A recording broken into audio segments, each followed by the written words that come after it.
Hello, everyone, and welcome. Tonight, I'm going to be continuing with the Halloween board games. I was kind of hoping to do a few more this month, but unfortunately, some scheduling issues got in the way. But I really wanted to do this one in particular, so I made sure that I was actually able to do this one. This one being Eldritch Horror. This is one of the Arkham Files games from Fantasy Flight. It's not being supported anymore. I think they've got a couple of new ones that they're doing now. But I mean, this one has tons of expansions and stuff that come with it, so it's a pretty full game. For this one, however, I think I'll keep it a bit simple, keeping it to the base game, so none of the expansions. Main reason for doing that is for time and simplicity, but also because I'm going to be facing off against the classic, the man himself, Cthulhu.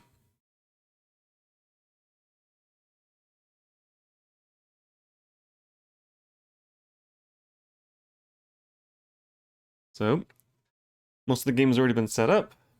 I've chosen characters, and it's pretty much ready to go. Now, even with the base game, and with the speed and flexibility of Tabletop Simulator, the game still takes a while to play.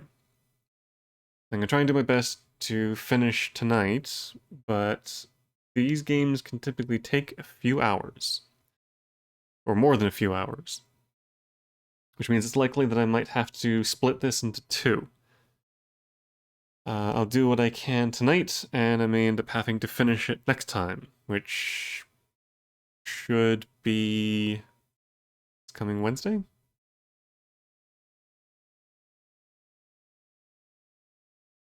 But yes, I've chosen Cthulhu as the great old one that we're facing off against. The board's been set up and stocked and everything, and I'm choosing to play 3 characters. Now, Eldritch Horror is a game that it says that it can be played between 1 and 8 players.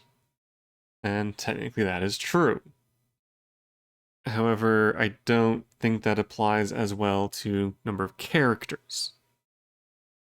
Even when playing the game solo, it's usually better to play with more than just the one character. I typically find that 3 is like the minimum comfortable number of characters you want to play with. You can get by with 2, but it does make things significantly more difficult. Eldritch Horror does scale with number of players, so in some ways it does get easier.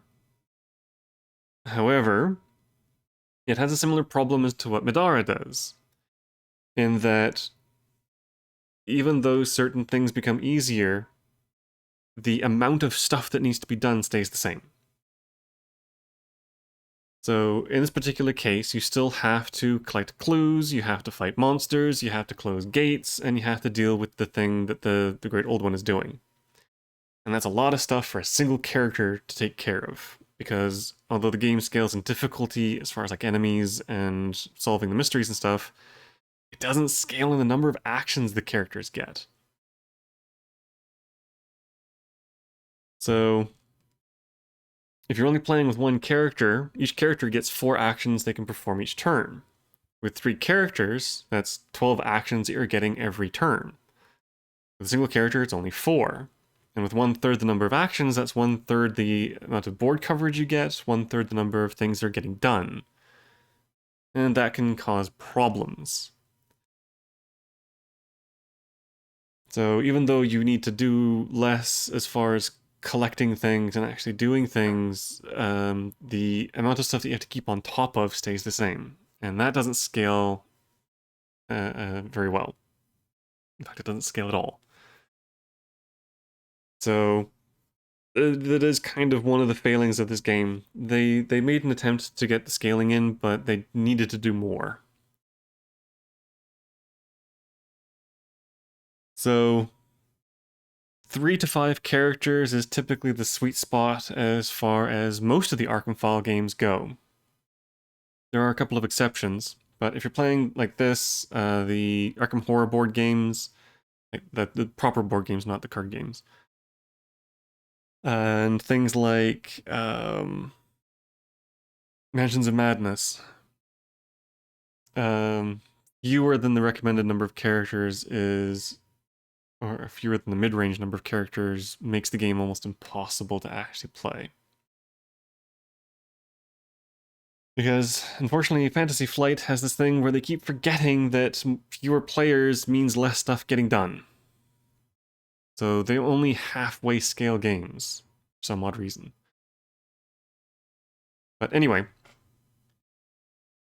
So yeah, 3 to 5 characters is typically best, which means if you're playing solo, you want to go for 3 characters. If you're playing at 2-player, each person should be playing 2 characters. The characters are not that complicated. It's not like Madara where you're keeping track of a billion different things.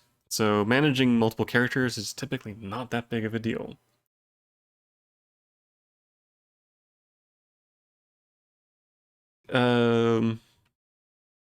At the opposite end, I think they overestimate the number of players that can play the game for different reasons. Mainly because they want to market it to large groups. So for large groups of players, they want them to feel like they can pick up this game and still play it. But once you get beyond 5 players, the game starts getting too easy. It's like the opposite effect. Too many characters means there's too many characters running around doing stuff, and there's not enough for each character to do. Which means that you're either doubling up and making things ludicrously easy, or characters just end up kind of sitting there twiddling their thumbs and doing nothing. So even though technically, yes, you can play with up to 8 characters, I find that's way too much for what the game needs to be done. But anyway. With the power of scripting, everything has pretty much been set up. The characters have their starting equipment and everything. I'm not going to be using the preludes and the special cards that the characters can come with, because again, kind of want to keep things simple. And I'm pretty sure these refer to stuff that happens in that come in the expansions. Silas Marsh, for example, this thing deals with resources, which I thought was part of the Arkham Horror card game. Like, Eldritch Horror doesn't have resources. So I don't know what this means. And I think it's because this has something to do with a thing that is introduced in an expansion. Either that or I'm just forgetting what resources are because it has been a while since I've played this, but I have played a lot of it. So I am mostly familiar with the game. I'm gonna have to refresh my memory a few times on some things, but for the most part, I know what I'm doing. I hope. But anyway, without further ado, I think it's time to jump in. As soon as this gets started, more likely it is to actually get it finished. So everything has been set up, except the first mystery needs to be chosen.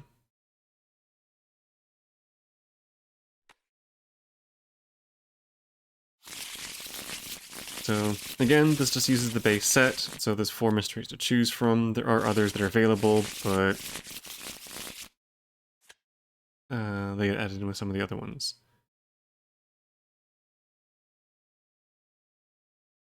Yeah, I think these are all the big expansions with the boards and stuff. Oh, the rest of them probably in here. But anyway. Like I said, it's been a while since I've played this. I don't really... I can sort of remember what a couple of these mysteries are. Oh, right. So one of the great things about Eldritch Horror is that the Great Old One has a pretty big effect on how the game plays. The core mechanics of the game stay pretty much the same no matter what. There's the same number of things that needs to be done. Like, you have gates, you have clues, you have monsters, the expedition moves around. None of that really changes.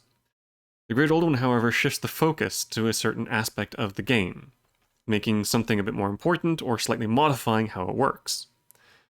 For example, Shub Niggurath deals with a lot of monsters getting onto the board, and you have to manage the monsters. Nyarlathotep is very clue heavy. It's running around solving mysteries and dealing with some special issues that arise. Cthulhu is kind of the default-ish type enemy. Kind of a mixed bag of a couple things, but mostly his stuff has to deal with the water. So when you're picking characters and you're kind of setting up the game, it is a good idea to tailor the group to the enemy that you're facing off against. In previous iterations of this game, which would be like earlier versions of the Arkham Horror board game, it was more generic. The characters that you picked didn't really matter. It was all based on playstyle and what kind of character you enjoy playing.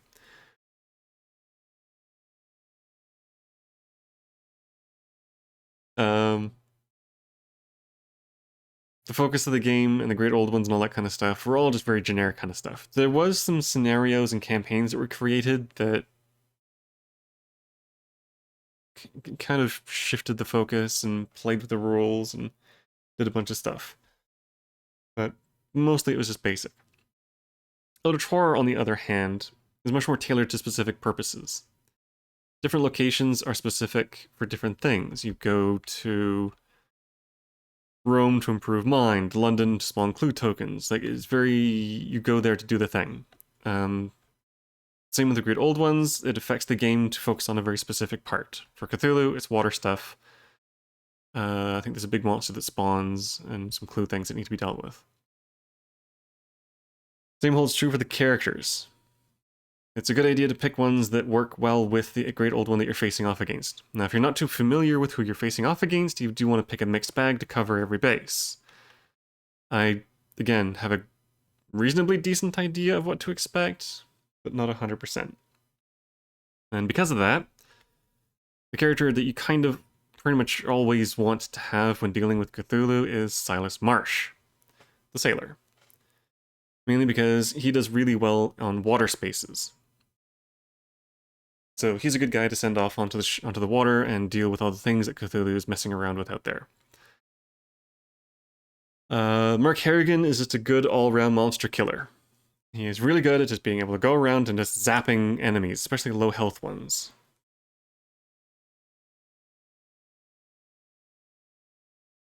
And finally, I went with Jacqueline Fine because she's really good at being able to collect and distribute clues. There are a couple of other characters that would do the job reasonably well. There is a character called Trish, I think, that's basically a clue generator. But her stats are high physical, low mental, which I already have in both of these characters. So I wanted someone that had a good mental stat to kind of balance things out. So Jacqueline's not only going to be the clue person, but the spell person, and she starts with Flesh Ward, which I don't know if that's fixed or if it was a random pick. But it makes her a bit more tanky, which is always good. Mark Harrigan starts with his typical kerosene and revolver. So again, he is very killy. And Silas gets a fishing net, which just gives him a few bonuses when dealing with monsters. So essentially I have two monster killers and a clue person, which is fine. There are other characters that deal with gates and that manipulate locations and deal with the expedition and stuff like that, but I don't think they're going to be as necessary for Cthulhu.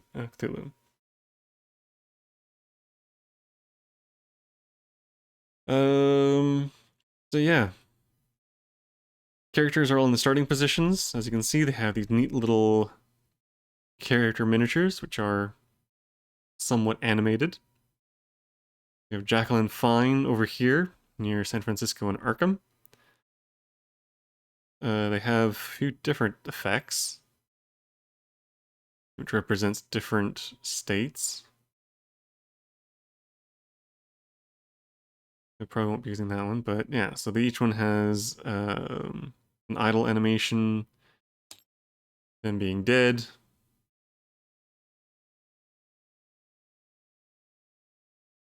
insanity,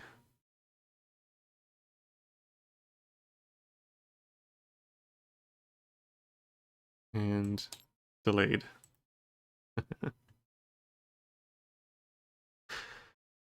So these are typically used when the character dies, goes insane, and when they're delayed in the location. Because characters that die or go insane don't get removed from the board, their stuff drops where they are, and you can you have an extra encounter you can have with them. So anyway, let's get the insanity started, shall we? So there are some quick reference cards for things like turn order around somewhere. Oh, right. Okay, so this is using the default icon reference, I think. Let me check to see the revised one is. Number of players.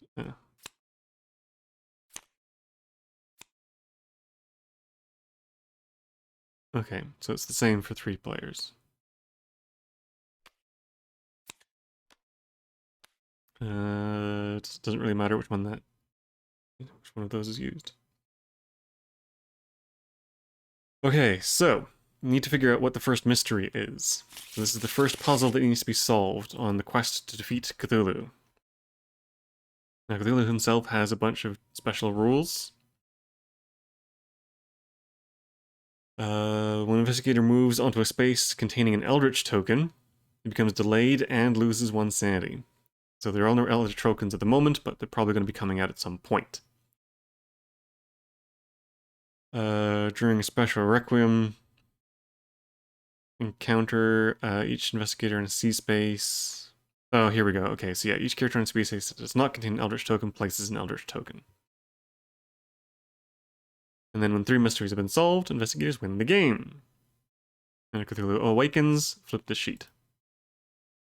And typically, Great Old One will awaken when the Doom track reaches 0, and the Doom track falls when bad things happen. Eons ago, Cthulhu came from the stars with his star-spawned brethren. He now sleeps in the sunken city of R'lyeh, waiting for the stars to be right to rise again.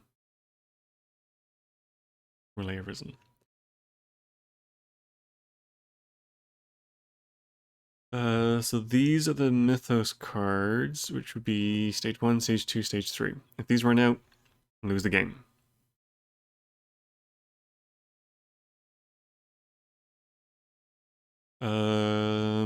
Clues are in space 12 down here, which is kind of far away. Well, Silas could probably come with that one. And in Tokyo, where there also happens to be a gate. Which Mark and Jacqueline are kind of both equal distant from. I think Jacqueline may be a bit closer because she can actually wrap around the board here. So I'm wondering if Jacqueline may want to run for the gate. But anyway, mystery number 1.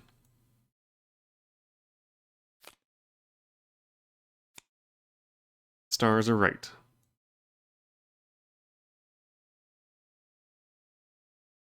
All around the world, Cthulhu's worshippers and those sensitive to his dreams have been plagued by madness. They rush to the sea to witness the Ancient One's return.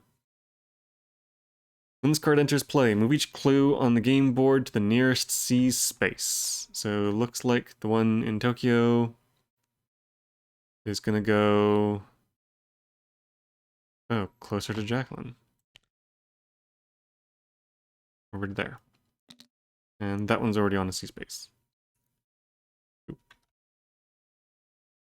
After an investigator resolves a research encounter, he may spend 1 clue he gained from that encounter to place that clue on this card. At the end of the Mythos phase, if there are clues on this card equal to the number of players, solve this mystery. Okay, So the first thing that needs to be done is clue hunting.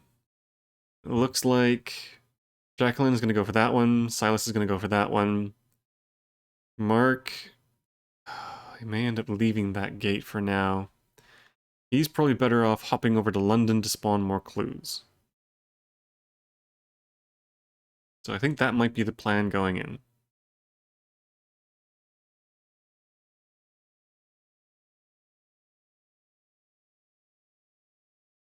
Now, being on water space is not exactly the best idea, although Silas does gain a bonus. One additional die when resolving tests. So that's any test he makes. He rolls one extra die on the water. Which is nice. Alright, what items do we have here? Witch Doctor. Oh, he's actually really good. Especially for Jacqueline, who doesn't have a lot of health. A Spirit Dagger. Oh, +1 mind, +1 strength during combat encounters. Really nice.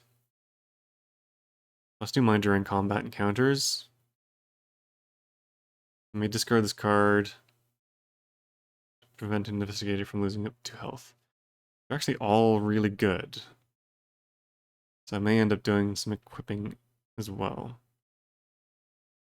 Which can only be done in city spaces. I'll have to do that before I move the characters out. Alright. That is pretty much it. So, the game starts. Is there actually a turn order reference thing? Oh, there might be on this one.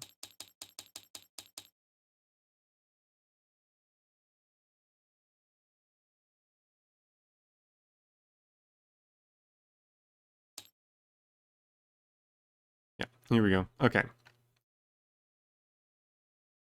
Oh, sorry, each investigator resolves with the 2 actions. Right, it's Arkham Horror that you get 4. Or, I guess, no, something else. I'm thinking of something else, but anyway.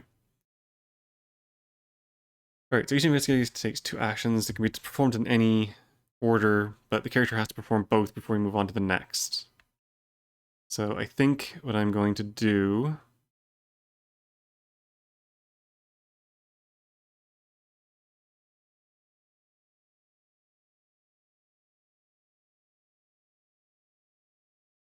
Okay, characters are going to be able to move, but not really do much else. Silas is the only one that can do something before he moves. Because he has a special action that allows him to move 1 space along a ship path and perform 1 additional action. Which means he can shop in Sydney. He can use his special move to go to Antarctica, and then a bonus action to move to 12. So technically I can move everyone onto where they need to be this turn. What is everyone's influence? 2, not the greatest, 2, 3. So this is the best one to do shopping. 2 is still enough to get something if they're lucky. Even if it is just bandages. Silas is the only one that can do that. I can always go for debts if absolutely needed. Hmm.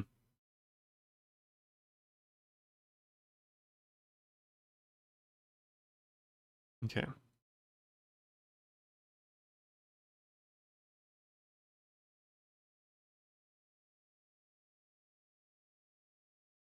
Hmm. Dice ruler? That's supposed to be roller?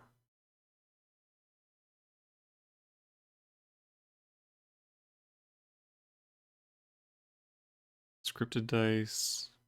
Regular dice. Eldritch Horror dice roller. What are these?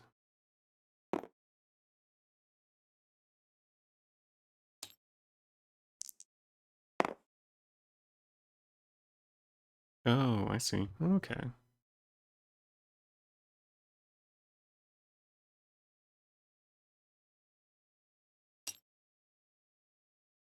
And, oh, that's blessed. Oh, and cursed. Okay. Normal. Interesting.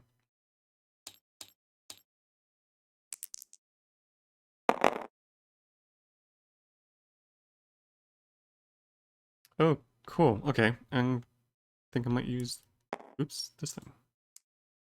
Yeah. Come on, move it. There we go.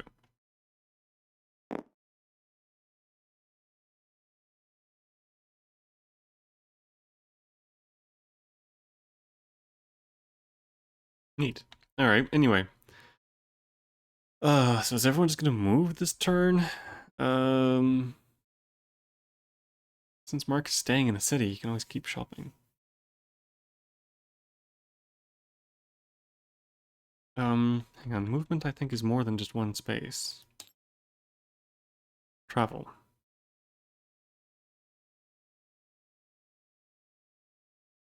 Nope, just an adjacent space.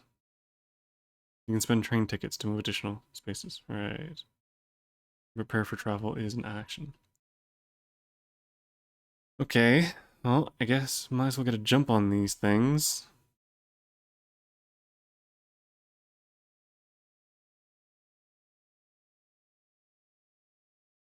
Improve observation.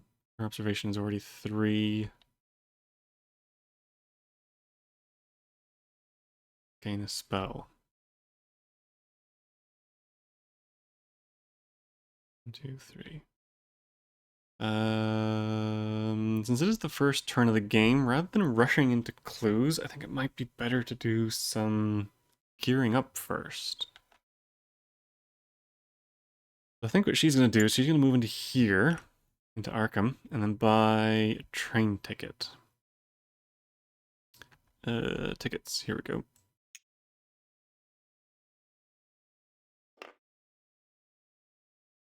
And then Mark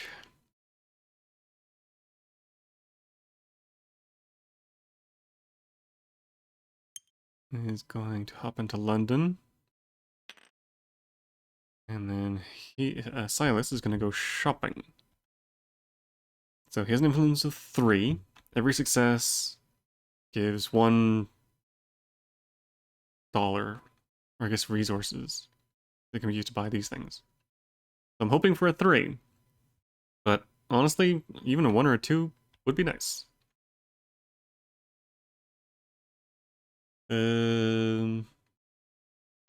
3. 1, 2, 3.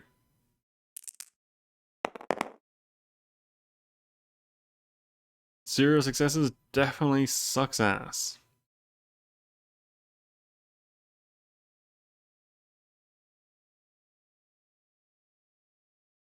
Okay, I guess that's just that's it.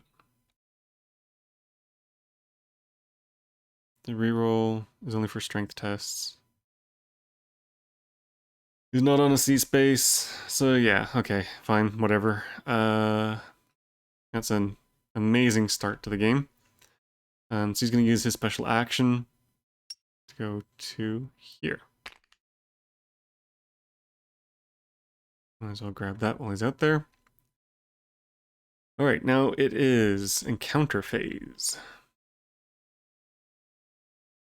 So once all the characters have taken their actions, we do encounters. So there's different kinds of encounters. Certain locations might have multiple encounters available to them. For example, this is technically a C space. So Silas could encounter the clue, or he could encounter the C space. Doing generic terrain encounters, I guess? Or, yeah, generic city space encounters.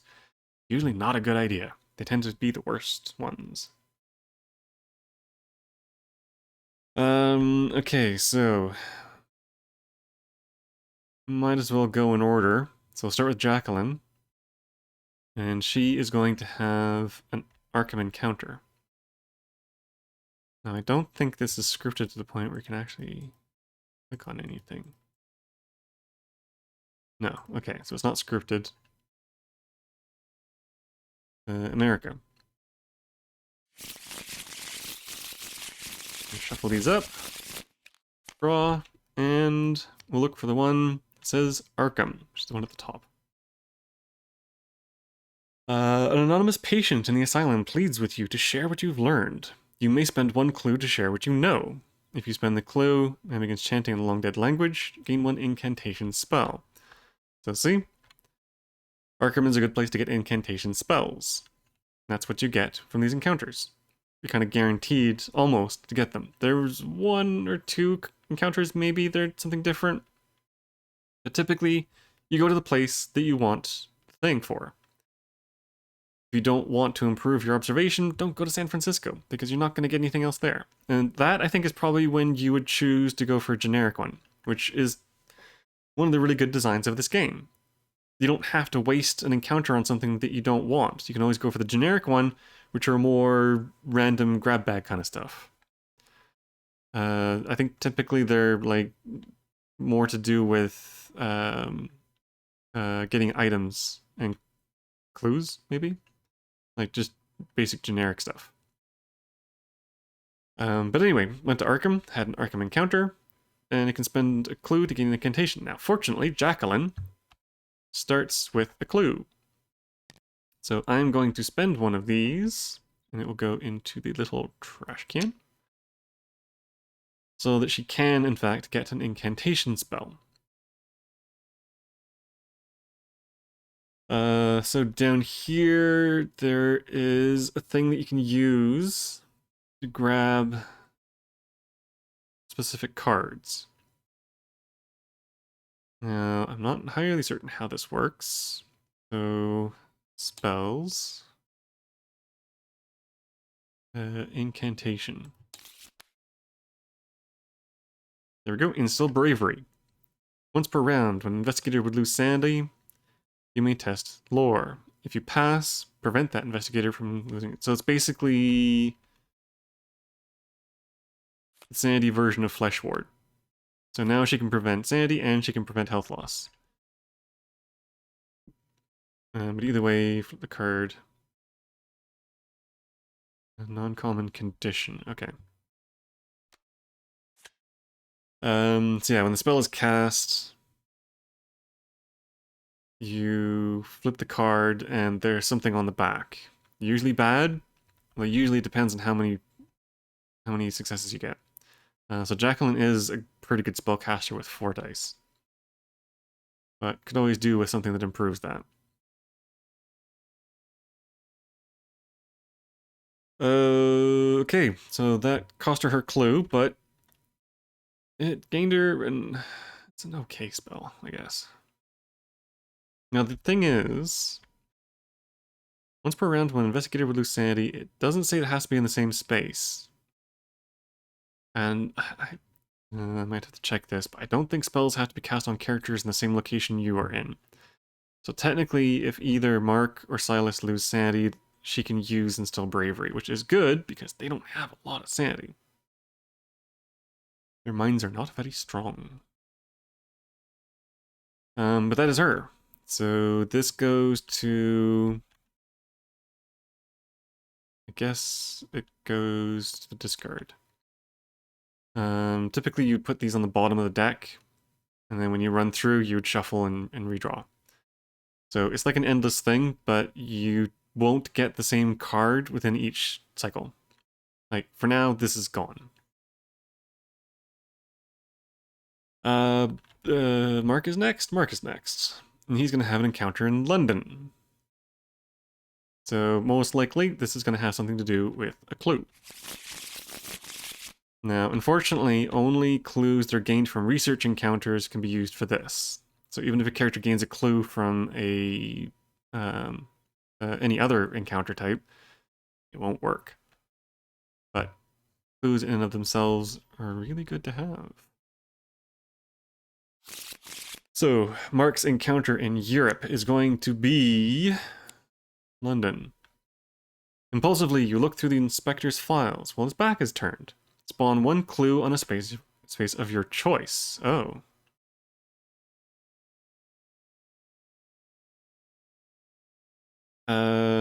So I guess one clue of a space of your choice.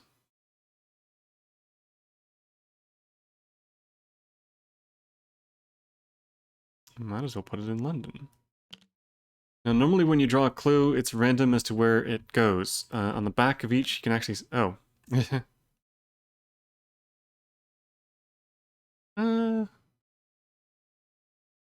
nah, still good in London, because she's going for that one.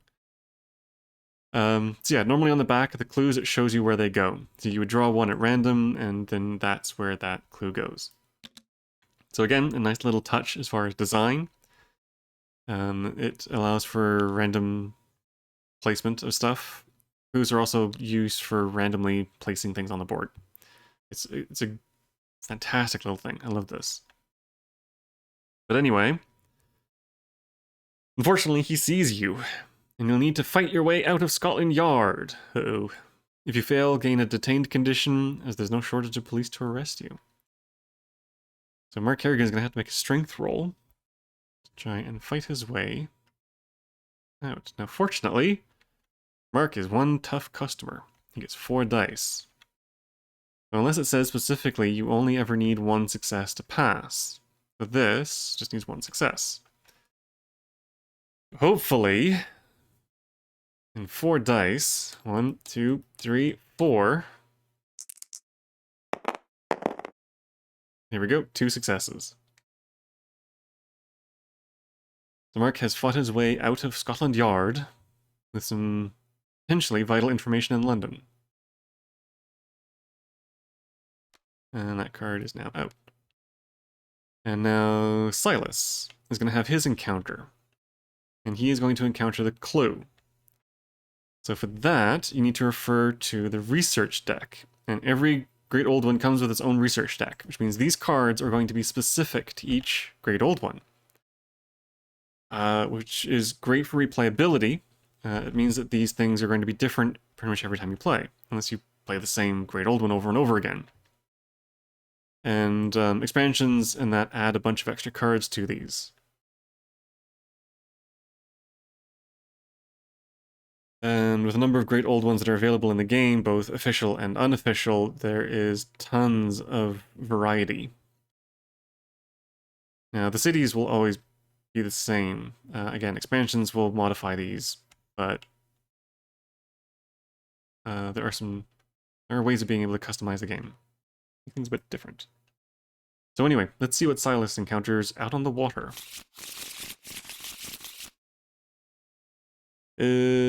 So he is on a water space, so it'll be this one.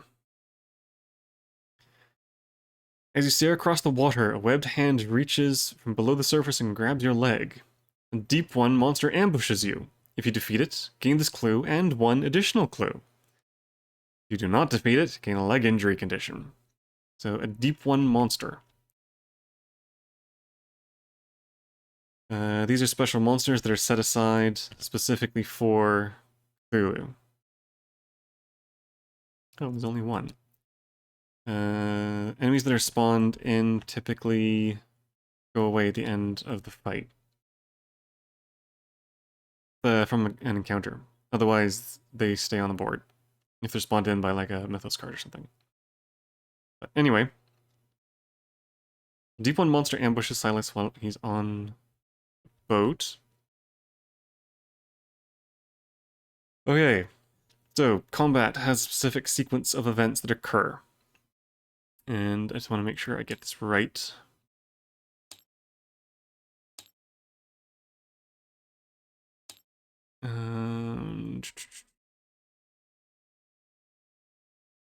Delayed, blah, blah, blah, health and sanity. Combat encounters, here we go. So, you resolve 2 tests. First, you resolve the will test, then you resolve the strength test. In fact, that's the roll, that's the damage, that's the toughness. Right, okay. So, first things first, Silas needs to test against the creature's insanity. So, the creature inflicts 2 points of mental damage. And a will roll is made to resist that. So normally he gets 3, but because he's on a water space and gets +1 to all tests, that goes up to 4. So he needs to get 2 successes on 4 dice. 1, 2, 3, 4. Ooh, there's only 1 success. So that will reduce the mental damage by 1. He will still take 1 point of damage. That will reduce it down to 1. Now, Jacqueline could use bravery to remove that.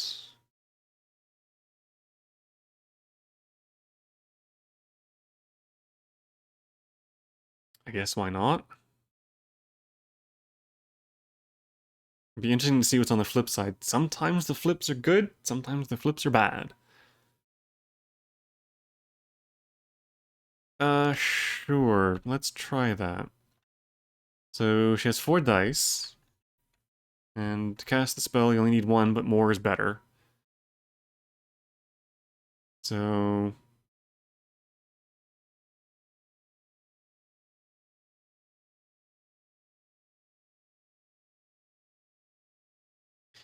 sure, let's give it a shot. 1, 2, 3, 4. 1 success. Okay, so it is successful. Silas is made more brave and doesn't lose the will. However, this card now gets flipped, and she only got 1 success. This could be really bad. But at least this way, I'll know. Okay, phew.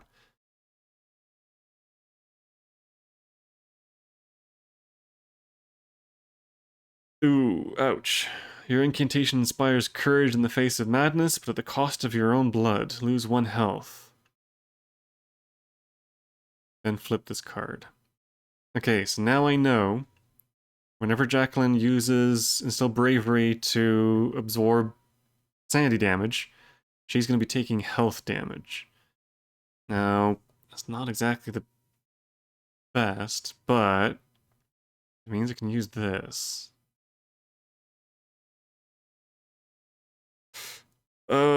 This probably did end up costing her. It's probably better for her to take the sanity loss than him. So, sure. I guess she'll flesh ward her own damage?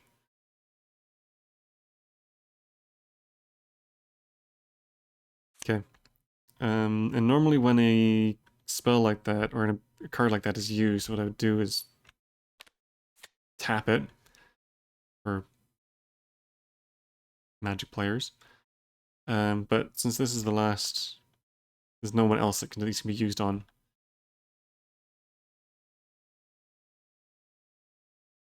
Well, there's still the Mythos phase, I guess.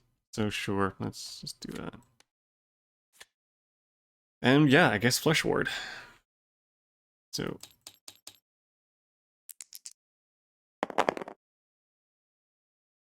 0 successes. This is not going well at all. Okay, so she'll still take, well, let's see. Resolve effect. Spell's energy twists around you and locks your jaw shut, as if it were forbidding you from speaking. You don't know if you'll be allowed to speak those words again. You did not roll any 4s. Discard this card.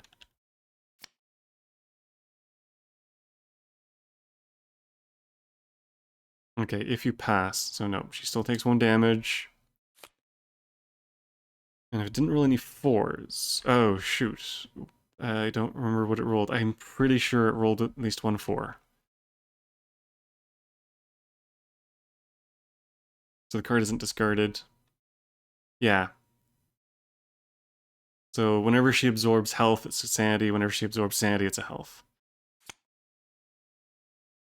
And that one's now used as well. Alright, well, ouch.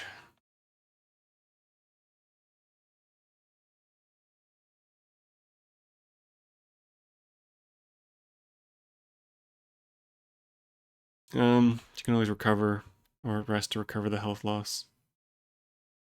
Anyway, okay, so that was just the first roll for that. So Silas still has to kill this thing. So it is a strength -1 roll.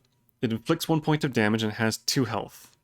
So Silas needs to roll 1 success to not take any health loss, but he needs to roll 2 successes to actually kill the deep one. And I'm pretty sure the deep one actually needs to be killed. Yes, it needs to be defeated. So he needs to roll 2 successes. And strength -1. Silas has a strength of 3. +1 for being in a water space, -1 for the monster, so that's 3. He gets a reroll. Reduced to a minimum of 1, so that won't affect that. Okay, 3 dice for 2 successes.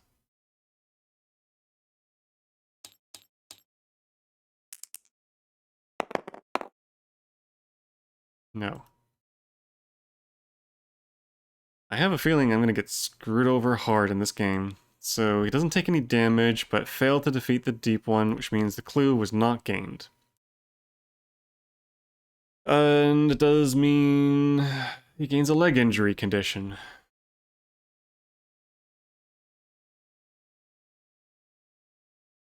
Um...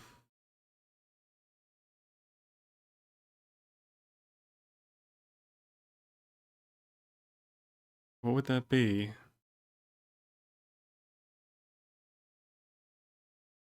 Oh, injury.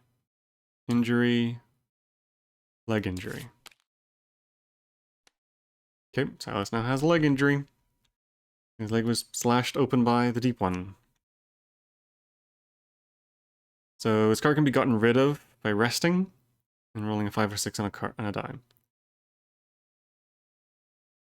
And there's a strength test whenever this symbol happens, which flips the card. So there's several different versions of each of these cards. Like, there's several different leg injuries, and each one does a different thing on the back. And you don't know what it does until you actually flip it. Some of them can be worse than others. Sometimes, very, very rarely, they can even be beneficial.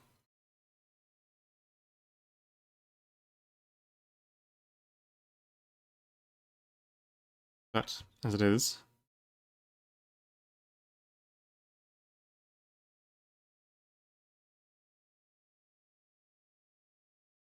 alright, well that sucked. I have a feeling the dice rolling is not going to be in my favor this game. If anything requires more than a single success, I am totally screwed. Although Silas really needs some weapons or something to boost his strength. Oh, I could have rerolled 1 die. I'm gonna reroll one of those dice. So I know I got 1 success. Yeah, never mind.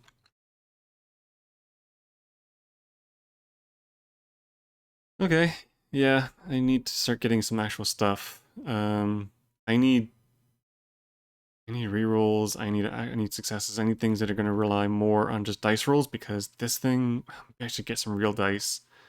Because this thing is going to really, really screw me over.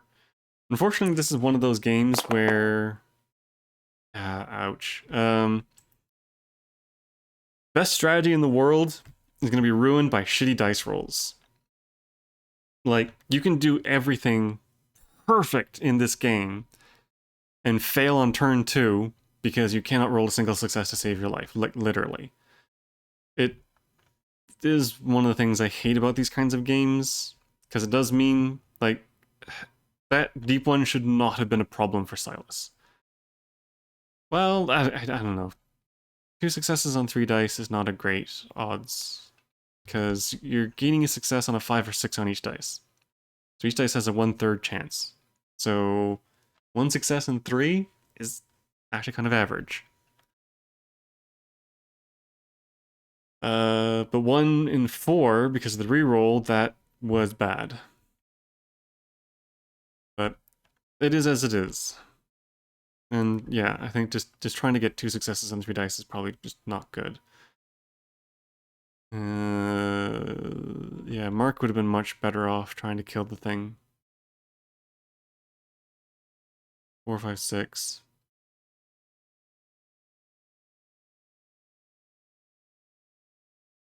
I mean, he would have been 5 dice for 2 successes, which was a much better chance. And he could have just spent an action to knock a health off.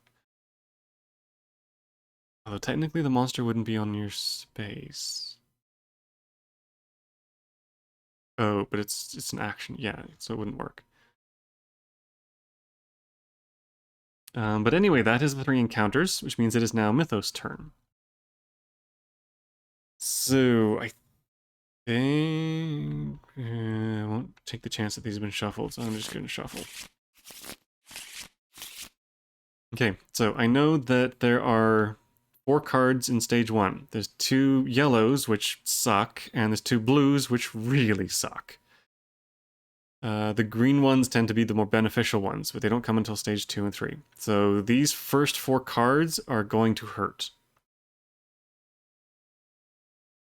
So let's see how bad the first one is. Oh, it's a rumor.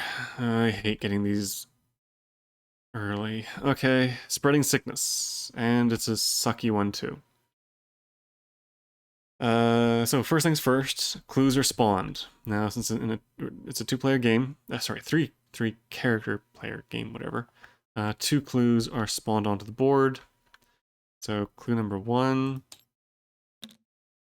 is over there. Clue number 2 is over here. So Jacqueline has a couple of clues that she can go to on this side.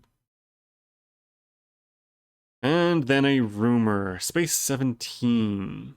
So I need a rumor thing, and this goes on 16, 17. When people see your jaundiced skin or hear your loud coughing fits, they avoid you like a leper. Without exception, the disease next brings fever and swollen red sores. Death follows in a few weeks. As an encounter, an investigator on Space 17 may consult the Bombay doctors. The more patients they treat, the closer they get to finding a cure. And they spend clues equal to the number of investigators to solve this rumor. They spend 1 fewer clue for each health token on this card. On a reckoning, place a health token on this card, then each investigator loses 1 health for each health token on this card. So a single character needs to spend 3 clues to resolve the rumor. With 1 fewer clue for each health token. Okay. And that will remain in effect. So put that down there. Okay, so basically this is just going to keep getting worse and worse until it kills everyone, but it's not actually going to do anything until it starts getting reckonings, although the yellow cards are reckonings, so there's at least 2 coming up. But making that easier to deal with means characters could probably take a couple of hits.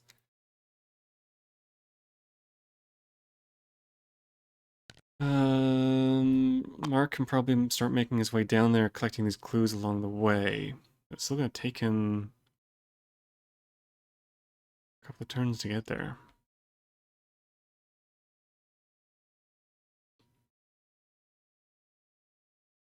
Jacqueline's pretty far away, but she could come in from the other side. Now, the interesting thing is that the characters don't have to be anywhere to be able to do the mystery. It's just on some clues along the way. But I can't... It's 3 and 3. The benefit to Jacqueline getting them is that she can then give them to other characters. You may trade any number of clues to an investigator on any space. So she can grab these up, give them to Mark, then he can go down and take care of the rumor. Unfortunately, rumors really suck because there's no benefit to getting rid of them. The only thing you do is just stop them being a nuisance. But unfortunately, something like this could easily wipe the entire team. Although Mark and Silas will take a while before they actually go down. Jacqueline's kind of screwed, though. However, that is the end of the Mythos turn. Quick and simple, even though this is absolutely horrible to get early on.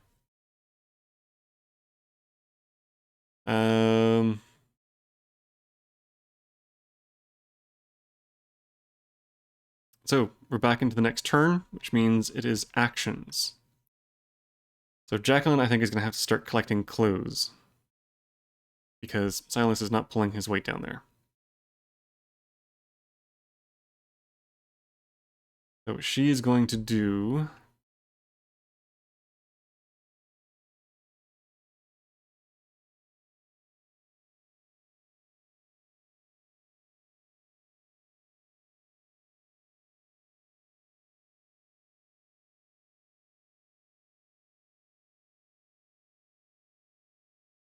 She spends her train ticket, that gets her to San Francisco.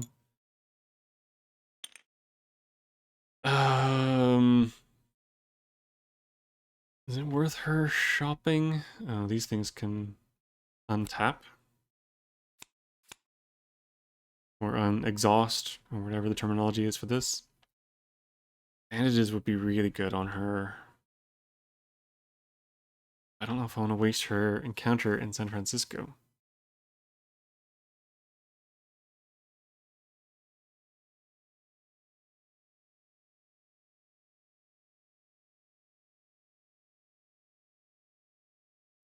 Yeah, she's gonna try and do some shopping. Now, she only has an influence of 2, so this is not going to do well.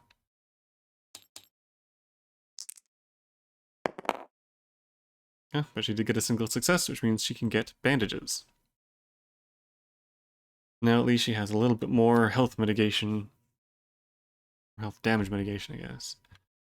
And then this gets restocked with hired muscle. Gain +1 strength, reroll, and resolving a strength test. Nice.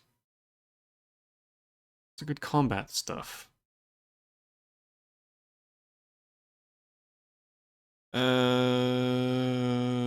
He needs to. Okay, I think Mark is going to spend his turn. Sucks that he's gonna get stuck in London, but he's gonna spend a turn to try and buy stuff. But he also has an influence of 2. You get nothing. The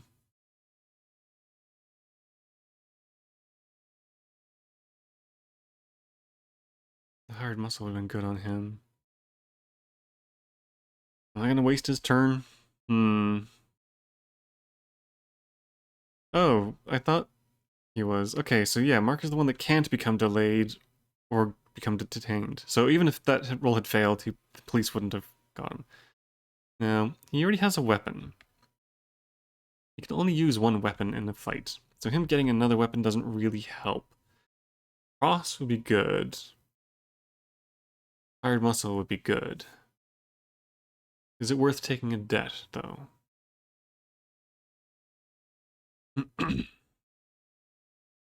His will is 4. He's actually really strong against enemies.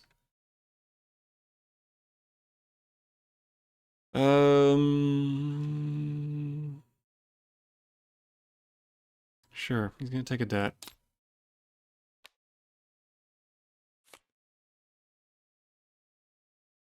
He can use an action to remove these.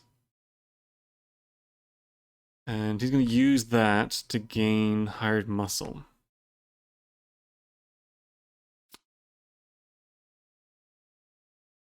That gives him another +1 to strength. And if he ever meets up with Silas, they can swap equipment. And that gets restocked. Wireless report. Immediately give any number of clues to another investigator in any space. That's very good. Great. And for his second action, he's going to encounter the clue. Hopefully this is beating something up because he's not really good at anything else. So fingers crossed this is something he can actually do. Oh no, wait. No, that's the encounter. No, for a second action, he's going to... He doesn't need to rest. He could just immediately try and get rid of this. In fact, I might do that. I'm just going to use the second action to get rid of the debt. 2, influence. There we go, a success. And the debt is gone.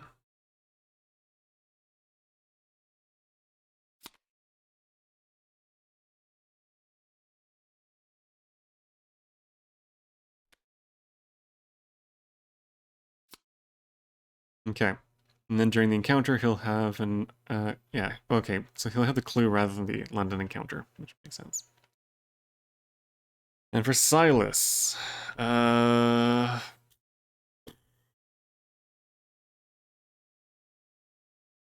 an awful lot he can do. Kind of want him to stay there. But it's a water space, you can't go shopping. The only thing you can do is rest. Might as well take 2 attempts to try and get rid of this. Although, I don't think you can do the same thing twice.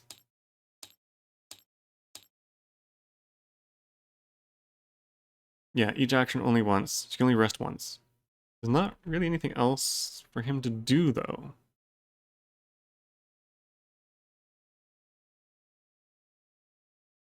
A lot of these can only be done when you're on a city space.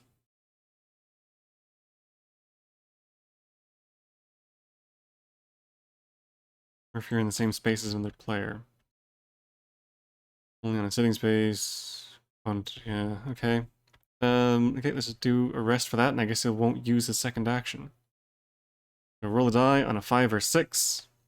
Leg injury is healed. No. And the second action will be nothing. Alright, encounters. Jacqueline will have a San Francisco encounter. To improve observation, because why not? Her observation's already 3, but it could always be higher. No, she's not one of the ones that deals things with that. So, San Francisco. You meet Hamet, a former Pinkerton agent, on a streetcar and try to convince him to teach you how to be a detective. Test influence. If you pass, he agrees. If you fail, he's too distracted by his financial woes. Gain a debt condition while helping to support his family. So influence to improve observation. 2 dice. Okay. Oh, and she spent her train ticket to move. Okay, here we go. Success! That is an improvement to observation. Yeah. Improve observation.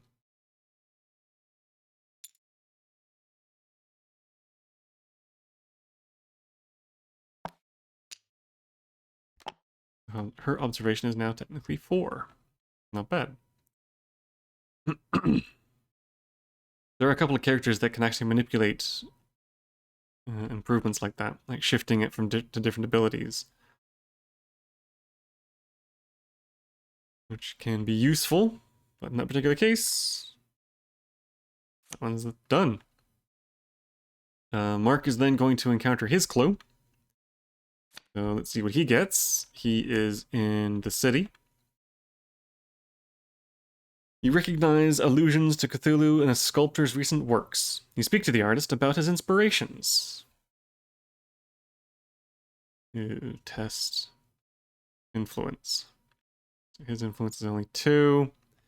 Don't get any kind of rerolls, no benefits, nothing like that. It is just 2 dice.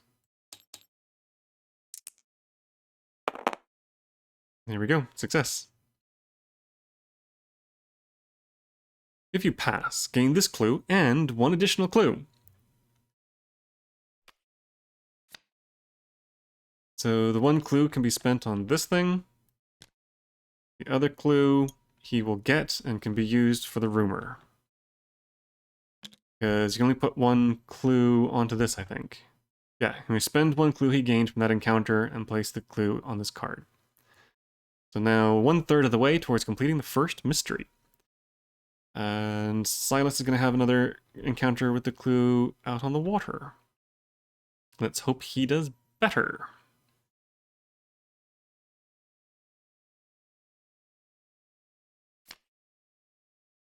So at sea, you listen intently as the island natives tell a folk tale. Test observation -1. Okay, so +1 for being in the water, -1 for the things. That's 3 dice. 1, 2, 3.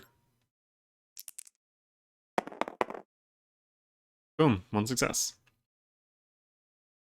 If you pass, you recognize it as a description of how the Elder Things fought Cthulhu. Gain this clue and retreat doomed by 1. Wow. If you fail, the story has damaging effect on your mind. Gain the hallucinations condition. Ouch. Alright, so retreat doom by 1, which means that this goes up the track 1. So we're now even further away from Cthulhu waking up. And gain this clue. Now, Silas can't really do anything as far as giving clues to other people, so he might as well spend his on this. Meaning there is just one more clue to solve the first mystery of Cthulhu. Investigating why everyone is rushing to the ocean. Okay, and that is that. Which means it is now the Cthulhu Mythos turn. Oh boy, okay, let's see how bad it is. Arrests made in murder case.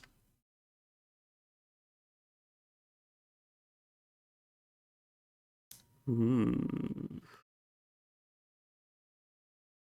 Okay, that is bad for Mark. Okay, so first off, omens progressed to blue. Ah, shoot. There is a blue out. Which means the doom advances by 1. So the one we gained is lost. 'Tis a shame. It's going to happen again when it goes over there. Blue is actually the most common, so I might actually have to deal with this. Then Requiem's trigger. So there is a specific order to what happens when.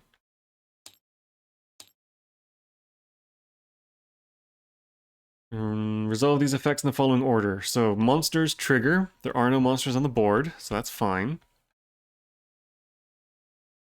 Is there supposed to be a monster? No. No, there's no monsters at the start of the game. Then the Ancient One sheet triggers. So that is this thing. Each investigator on C space that does not have an Eldritch token gains an Eldritch token on their space. So Silas is going to be joined by some purple tentacles. And then next, ongoing Mythos cards trigger next, which means this goes off. Place a health token on this card. Then each investigator loses 1 health token for each token on the card.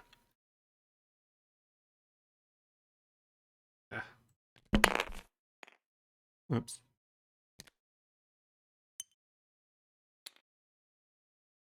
So this goes up to 1.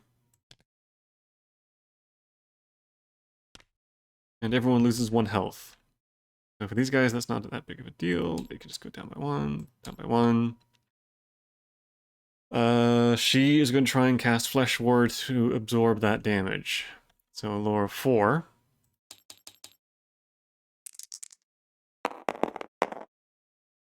Two successes. And as already know from last time, 1 or more successes means lose 1 sanity. Now, I could do Instill Bravery, but that's just going to cost her another health. And she's better off losing sanity than health.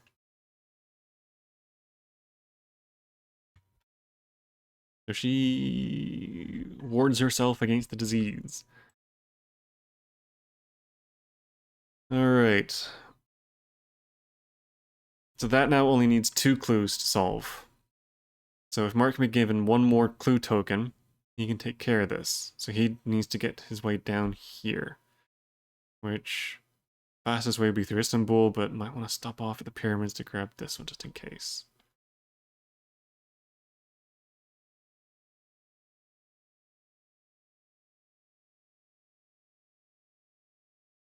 One, two. Counter that.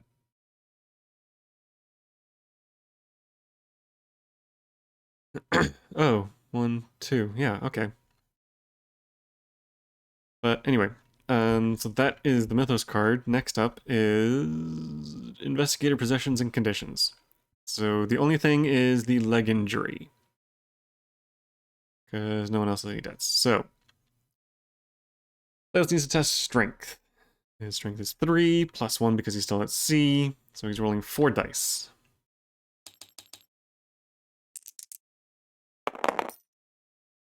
Oof, one success. Means his leg injury does not cause a problem. That's fine. And that is it for that. And last things last is a gate spawns. There's another one over there. Oh, and it's a red one. Okay. Jacqueline might have to make her way over to deal with these gates, passing off these clues along the way. Okay. So again, another neat thing is that these are noted as to where they go. Hang on. Oh, there are monsters.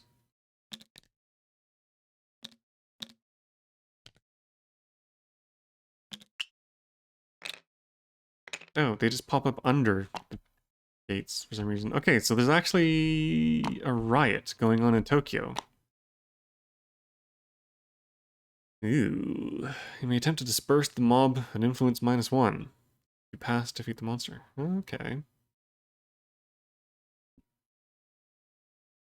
Istanbul is where you improve influence. Hmm. Okay, and the color out of space. It has a special spawn rule. So when this monster is spawned, move it to Tunguska. So it actually goes up to here. As far as I can tell, there's no reason to fight this thing.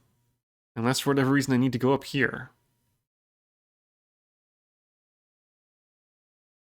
So it's literally just resolve the sanity test and roll 1 die.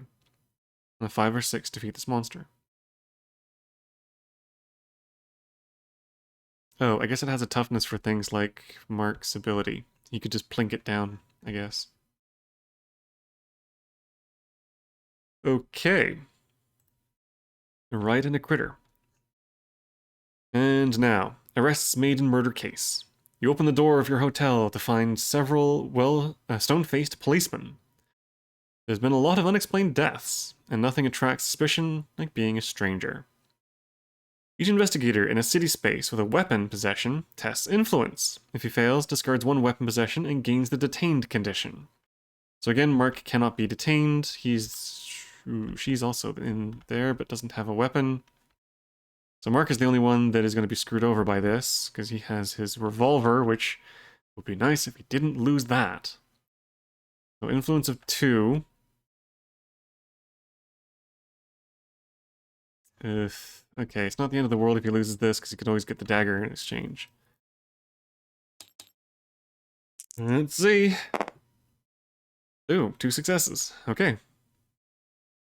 Mark convinces the cops he is an ex-soldier. The revolver is just a souvenir from the war.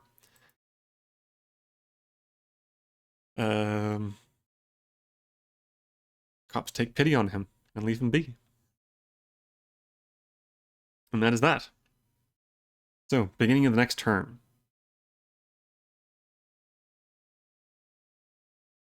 Okay, actions. Let's do... Jacqueline in San Francisco is going to do some shopping, I think.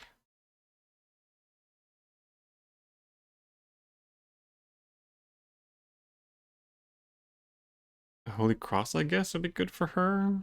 Although she shouldn't be getting into combat encounters at all. Actually, is there anything worth... Maybe she should just rest. Or getting a ticket. Actually, if she gets a water ticket...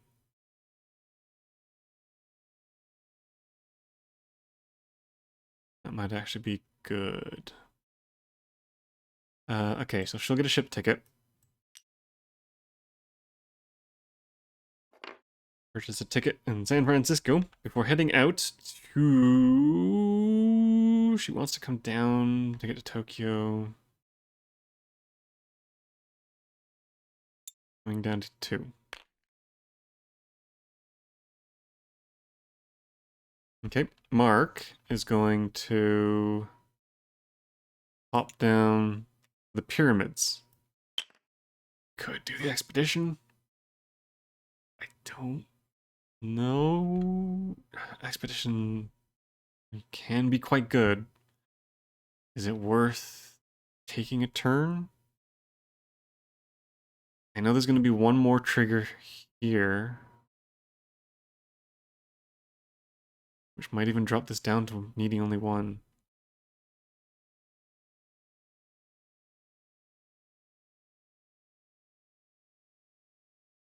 One more trigger, one more rumor. So this is only going to go off once more in the next 2 turns. So if he does 1 to pick this up, 2, 3, does mean he's going to be sitting there for a while. Nah, maybe it's best for him to take care of the rumor first and then come back for the expedition. Yeah, that's probably better. Of course, if this goes off this turn, he could just solve it. Only 1 clue. He has the 1. Buenos Aires. Meh. And for Silas, right, what's he going to do? What does Silas want to do?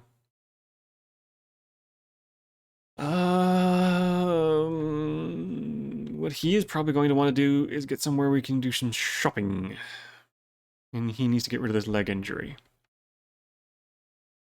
Question is, where does he want to go for that? That is ritual spells, that is improved strength. This is probably good for him. So I think he can do with his leg injury for a little bit longer. He's going to use his special action to move for free, and then move again to Sydney. And then he's going to use a purchase encounter, or a purchase action. Try and buy something for 3. He's no longer on the water, so no extra dice. He gains 2 successes, which he is going to use to buy the Spirit Dagger. As he could use a weapon. 3, 4, 5. Hopefully an improvement there is 6. Strength of 6. Much better than a strength of 3. Oh, and this gets refreshed. Arcane Scholar. Ooh. Jacqueline would really like to have that. Ooh.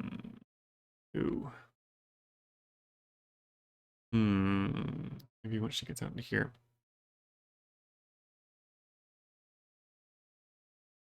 How likely is it she's going to be able to do that? If she fails that, she's not going to be able to kill the thing.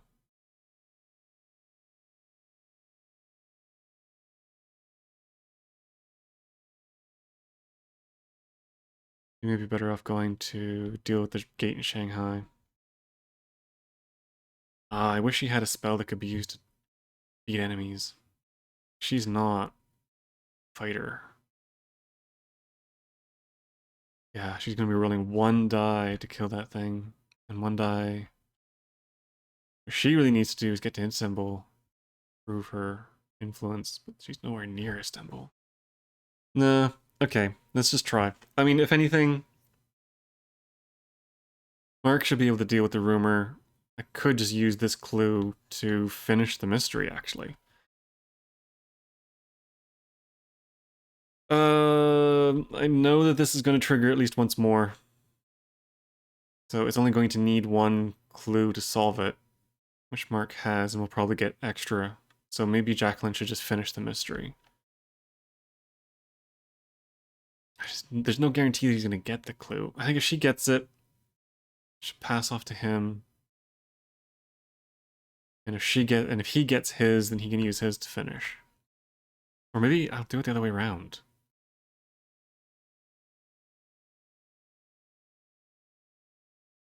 Maybe I should do Mark first.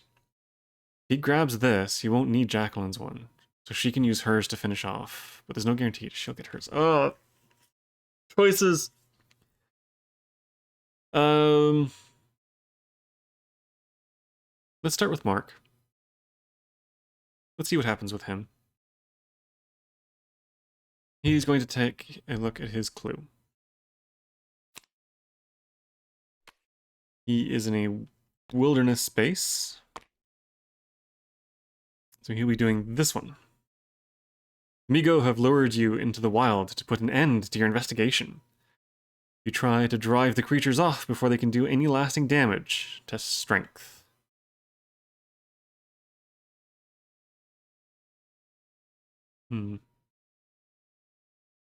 Alright, so strength. Now, I think the hired muscle... No, it's just +1 strength. That's during combat encounters. So Mark's strength is 5 with 1 reroll. And I don't think there was any penalties or anything on this one. Nope. So 1, 2, 3, 4, 5. Success. Mark gained the clue.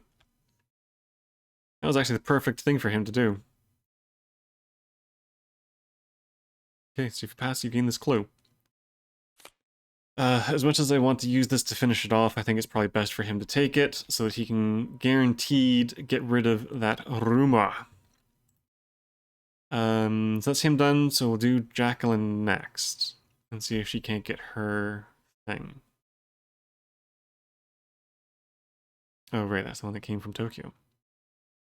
Alright, let's see what she has to deal with. Hers is at sea. Your ship encounters another vessel engaged in deep-sea excavation. You sneak aboard their craft to see what they've found. Test observation, which for her is... Oh, wait. 4 now, isn't it? Yeah, sweet. 1, 2, 3, 4. Ooh. That's a pass. Wait. Oh, okay. I thought she just down to 2 health for some reason, but okay, so that's a pass, which means if you pass, you see strangely crafted golden jewelry. Gain this clue. If you fail, the divers catch you and throw you into their brig. So she gained the clue, which can be put onto this to complete it. Ta-da! So unfortunately, this doesn't trigger until the end of the Mythos phase. So we still need to go through everything else first. However, this is pretty much the rumor taken care of. That is the first mystery dealt with, and Mr. Silas is going to have his encounter in Sydney.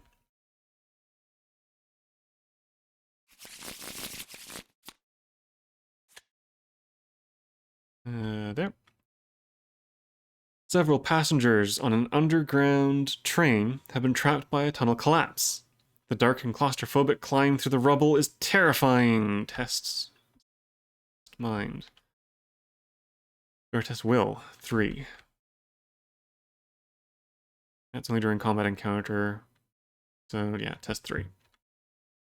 He's not on a water space. So 1, 2, 3.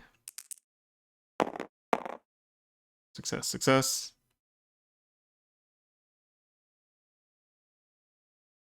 If you pass, your nerves hold out.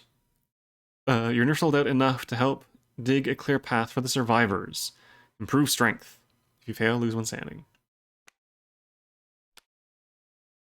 There we go. Silas spent some time digging out a collapsed subway, which beefed up his muscles.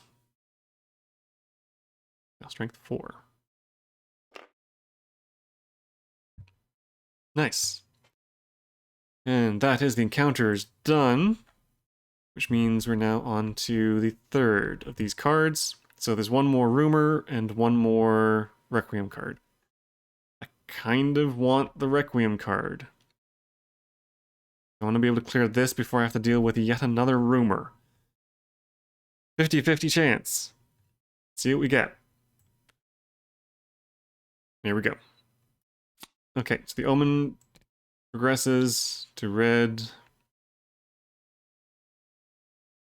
Oh, neat. It highlights the ones that cause a problem. Okay, so that unfortunately causes the doom to go down another one.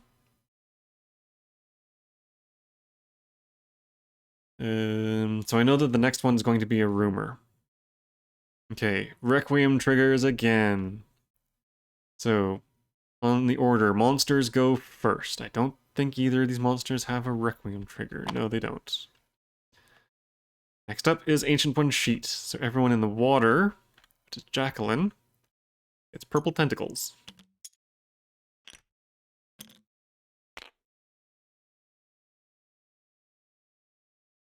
Ongoing Mythos cards. That goes up to 2. Ow. Ow. They don't have any way of preventing damage. And her...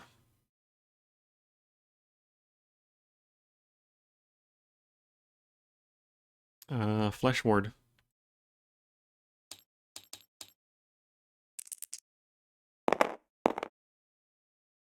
Balls. And none of them are 4s.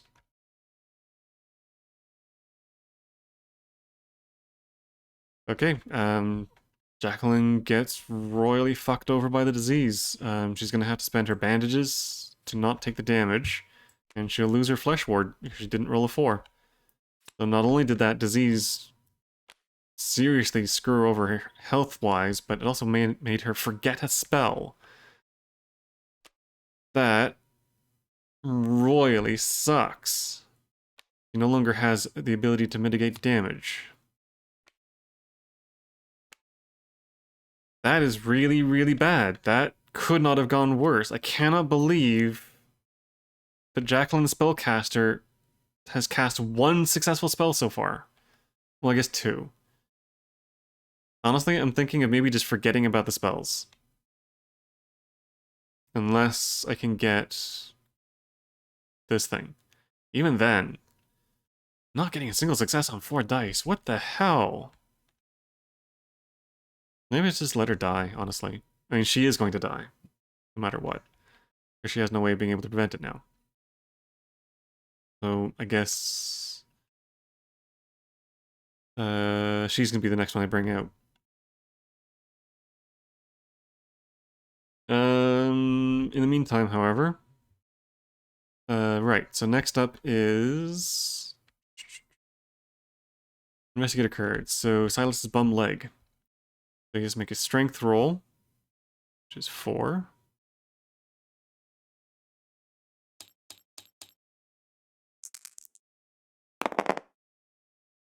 Passes. So, the leg does not hurt him. Okay. Next up, gate is spawned. So the gates are starting to get a little out of control. Ooh, shoot. Right on top of him. Oh, and cultist. So Silas gets a gate spawned right on his head. That's bad.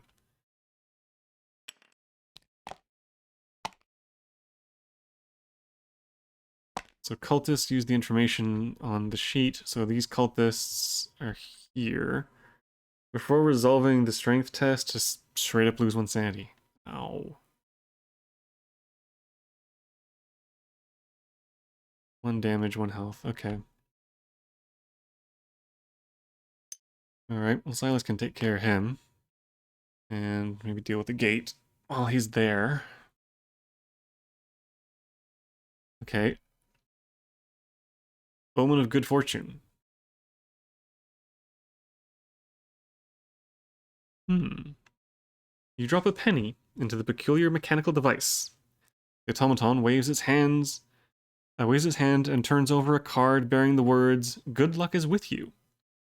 The lead investigator will move the omen to a space of his choice on the omen track without advancing doom.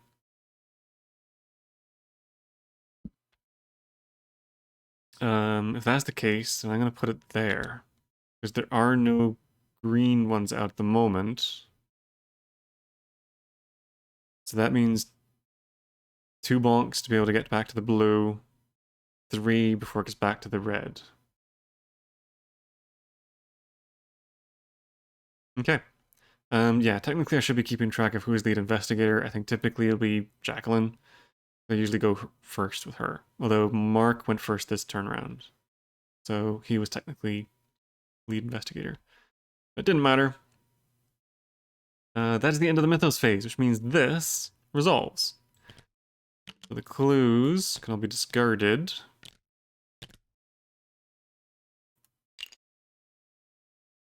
And the next mystery is revealed.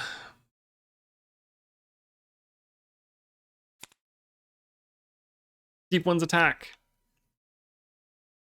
Terrible storms have battered fishing villages across the globe, but it's merely the prelude to an invading army of Deep Ones. When this card enters play, each investigator places one Eldritch token on the nearest sea space that does not contain an Eldritch token. Okay. So the nearest sea space that does not contain an Eldritch token. For her, that would be... Oh, that's a city space. Okay.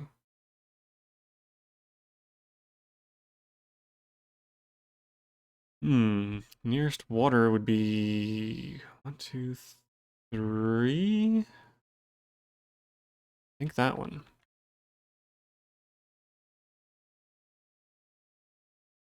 Was that around there? 1, 2... Yeah, so it'd have to be that one. Right next to Arkham, of course. For Mark, it would be... Oh, Silas, either be Antarctica or that, I think, or this one. I think I'm gonna put it in Antarctica because this is already kind of blocked. And for Mark, 1, 2, 3. 1, 2, 3. 1, 3. 1, 2, 3. 1, 2. Yeah, okay, so it looks like it's either that one or those two. I think I'm gonna put it up here. Can't remember if Cthulhu does anything in Space 13, but at least that keeps that one out of the way. Keeps these ones clear. I don't know if that's a good thing, but that's what we're gonna do. As an encounter, oh, I need to be in the Eldritch token spaces, so I actually don't want them to be out of the way. So let's put this one... Let's kind of group them all in this area here. As an encounter, an investigator on a space containing an Eldritch token may attempt to fend off the Deep One invasion. A Deep One monster ambushes him. If he defeats it, he may spend one clue to place that Eldritch token on this card. Ah, so you have to have clues. Okay. At the end of the Mythos phase, there are Eldritch tokens on this card equal to the number of players solve this mystery. Do not discard the Eldritch tokens from the game board. Oh, so only the Eldritch tokens that you use for this are placed onto here, the rest of them stay. Okay, so I'm gonna need more clues.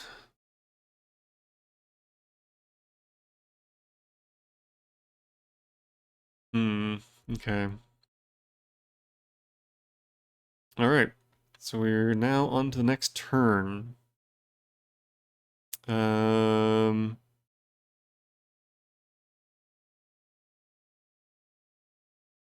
She's on a space with the monsters, but she does not want to be fighting those things. He does. And so does Silas. Well, first things first, Mark is going to go 1, 2, and he'll deal with that.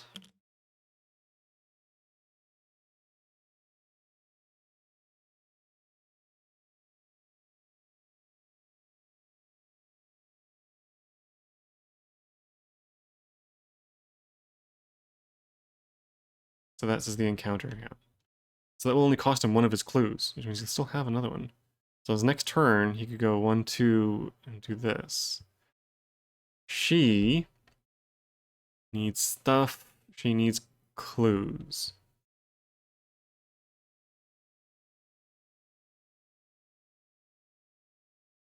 Am I getting there? Arcane Scholar. She needs more spells. So I think what she is going to do, she needs to make her way back to Arkham. She gained, yeah, she gained that.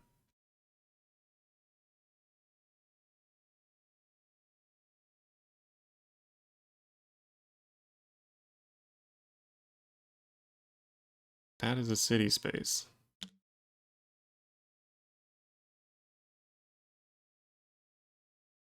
Okay, she's gonna use her ship thing.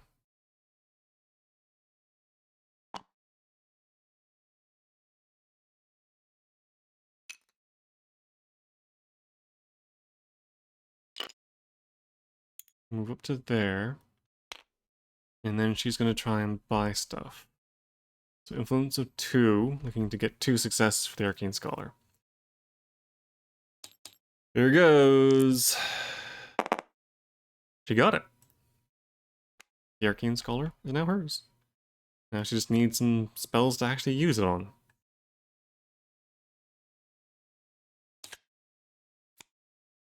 King James Bible. You may reroll 1 die when resolving a will test during a combat encounter. If you perform a rest action, you recover 1 additional sanity. Okay. That's not bad. Anyway, those 2 actions. His was to move to there. Silas. He can't rest because he's in a space with a monster. He could go shopping. If I want to get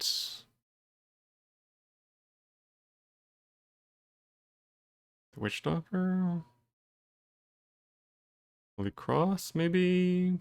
Oh, there's not really anything there he wants. Hmm.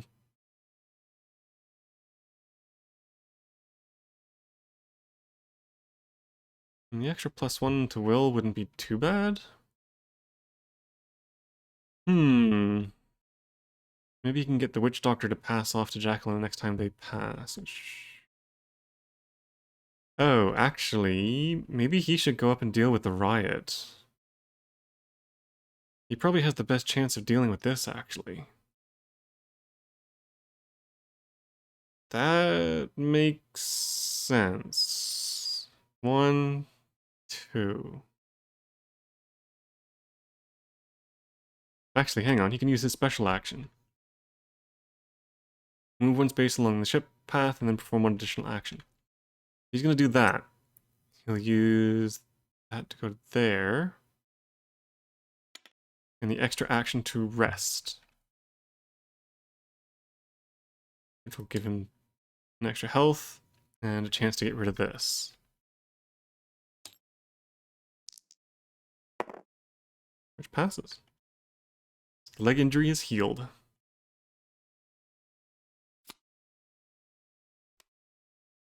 And then he can use his second action to move. Right. Because that first was not a movement, it was his card action. Yeah, okay, that's good. And now he can beat the crap out of them. Or talk them out of fighting. Okay, that is it for actions. So now it is encounters. I already know what Mark's is going to be. Goodbye, rumor. That is resolved. He needs to spend a clue to do that. And that's that done.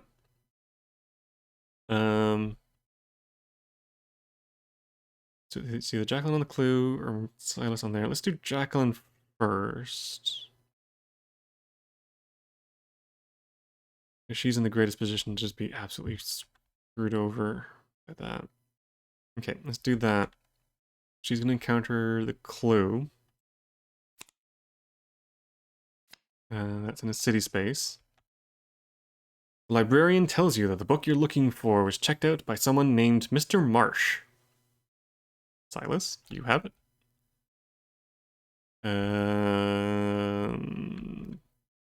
You scour the city to find him before he leaves town.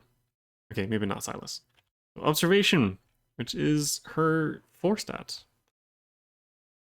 1, 2, 3, 4.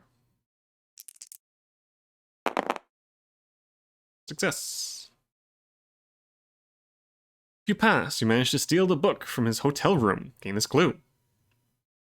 If you fail, move the clue. Yay! Jacqueline stole a book. Now, if she wanted to, well, she can't fight one of the deep ones, so that doesn't matter. Although she can now use an action to give this clue to someone who can fight a deep one. Which is good. Oof. It'll take her a while to get back to Arkham.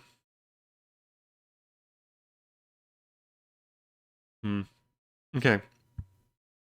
That just leaves Silas. So Silas is going to try and deal with the riot. So before resolving the strength test, attempt to disperse the mob by making influence -1. So his influence is 3, which is reduced to 2.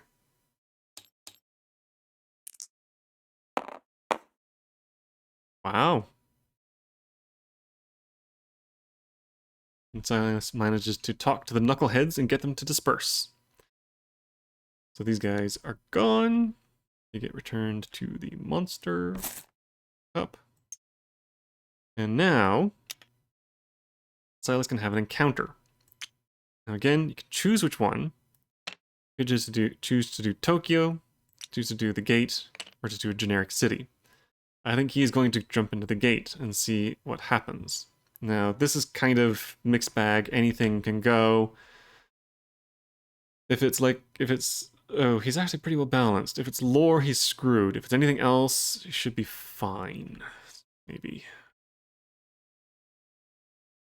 So let us see what Silas encounters in the other worlds.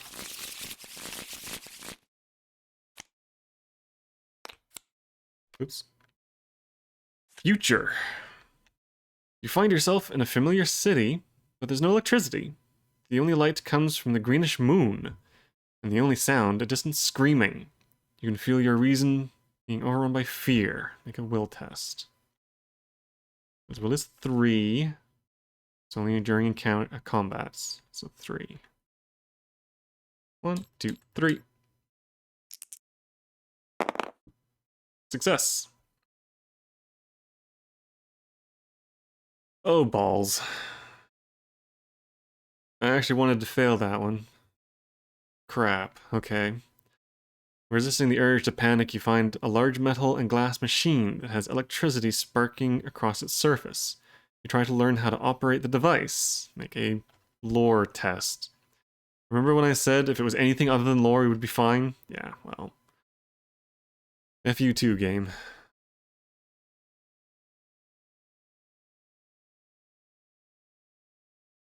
Okay, so 1 die. That's a fail. Alright. Again, FU2 game. So if you fail, you receive an electric shock and lose 2 health, and the gate is not closed. Woohoo. One thing Silas was not going to be able to pass. That really blows chunks hard. And the stupid thing is, if I had failed that first roll, he would have passed this with flying colors.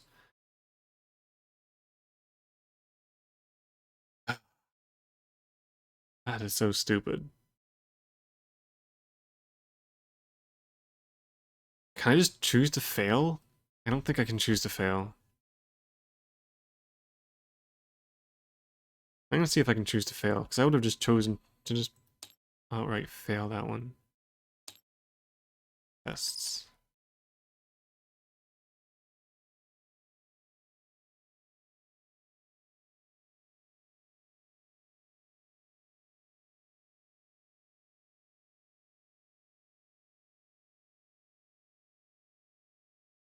Usually 1 card effect gain a bonus.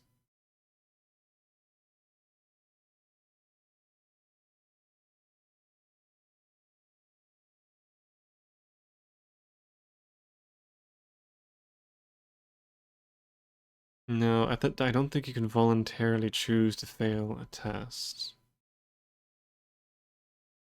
Okay.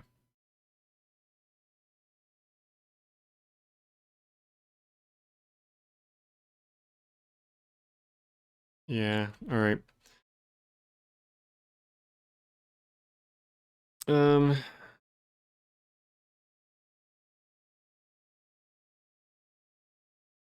that's bonus. So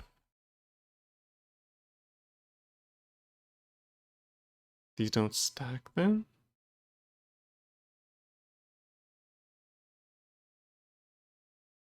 So the revolver would only give +1 strength. Is that actually how it goes?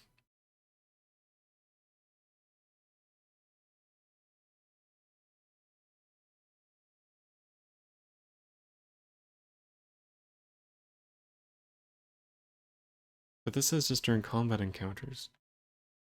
Hmm.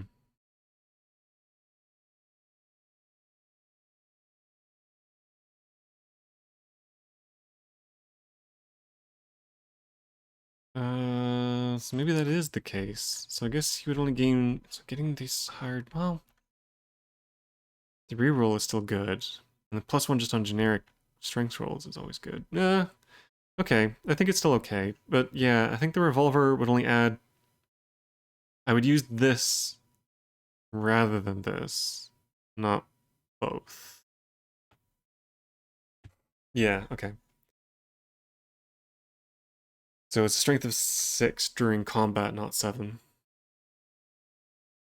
which is fine. Okay, poor dumbass Silas wasn't able to close the gate in Tokyo. That rumor is now dealt with, so that can go away. She gained the clue there, that's it. So, Mythos' turn. Oh, I know this is going to be the second rumor. At least there are only 2. And if I can deal with this one, then that's it. Please, oh please, oh please, do not be another hard one. Um, these ones with the tentacles are hard. These ones with the snowflakes, I guess, or the easy ones, or like the good mode ones. But okay, let's see. Uh, um. Okay, clues. Oh, it is an easy one. Yay! It might even be one I can ignore. So, clues are spawned. First one, it's up here in Tunguska. Second is over here in Space 3. Okay. Um, so this happens on Space 8, which is there.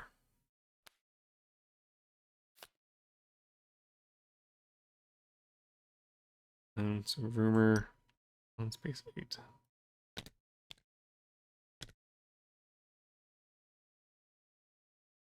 Growing madness. You dream of a life as an insane wizard thousands of years ago in Atlantis. You also dream of that same wizard still alive today on an uncharted island. As an encounter, an investigator on Space 8 may attempt to find the uncharted isle. Observation. This is actually a good one for Jacqueline to do. If it passes, may spend clues equal to half the number of investigators to solve this rumor. I can't remember if that is up, rounded up or down. Um, does this have something in it about rounding?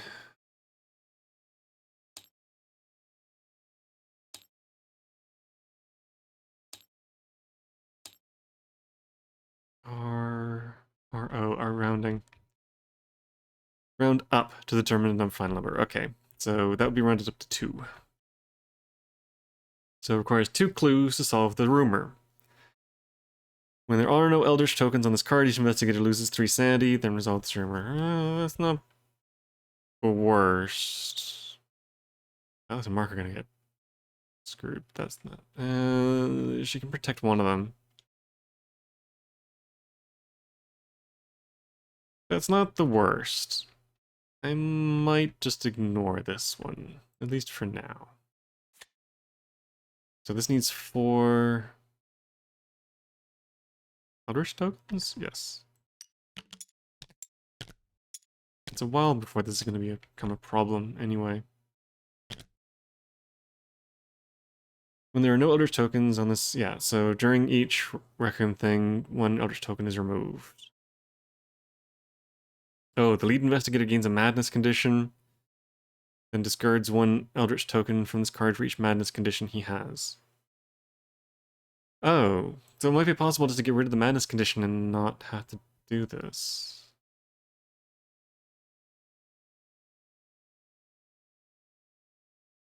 Um,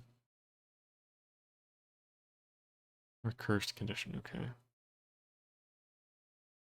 Hmm.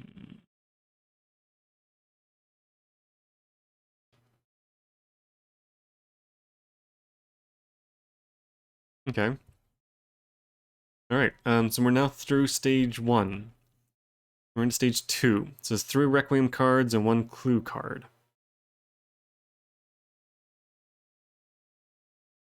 Okay, that's not bad. I can probably just ignore this. There's 3 Requiem cards. As long as the lead investigator only ever gets 1 madness, this won't pop in stage 2. However, it is now investigation. Or sorry, action. So for actions, Mark is going to come down and beat up thingy. Yeah, because he can just use kerosene to kill one off the bat. Pretty much +5 to the combat roll. Yeah, so he'll come down here. 1, 2. Kind of be nice to do this expedition. See, this is what I'm saying. The more characters you have, the more stuff you can actually do. And when you only have like 2 or 3 characters, it means you have to focus so heavily on managing the game that you can't do the extra bits. So unfortunately, since the expedition is not important to what we're doing here, I just kind of have to ignore it, which is bad because the expeditions are kind of fun. But that's alright. Just ignore that for now. So yeah, he's gonna move to there and fight a deep one up in the water. Some kerosene. Jacqueline is going to use her first action to move this clue to Silas, so he can now fight an thingy. Maybe I may come out and deal with this one.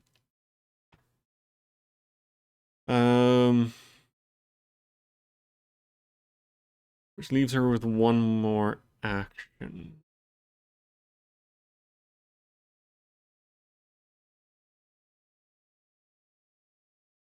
She's in a city, so she could go shopping. She could come across there, which really doesn't do anything. She could go to San Francisco for more observation. That might be worthwhile. Action number 2 will be to shop?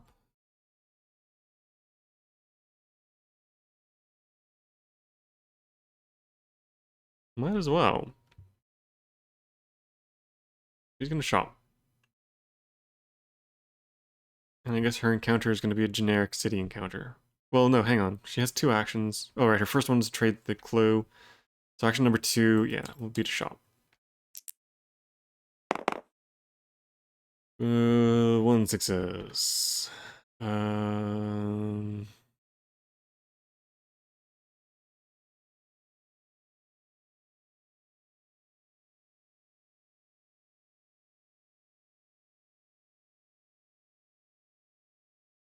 you know what, there's not really anything that she wants there. She might just be better off moving, getting closer to Arkham, because she needs to replenish her spells. Yeah, let's just do this. San Francisco. So she'll just get an improvement on her observation. Max it out to 5. Which has been working out well for her so far, actually. Right, so that was that. Mark moved. Silas. He is going to rest. Because why not? And And he might actually shop. Actually, he'll do that first.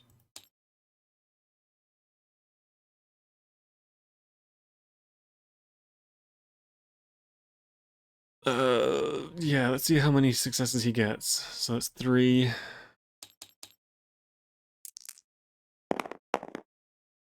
Youth, 1 success.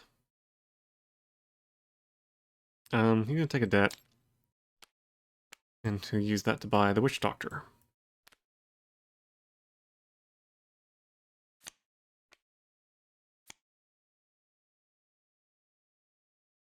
But when he rests, he can gain additional health.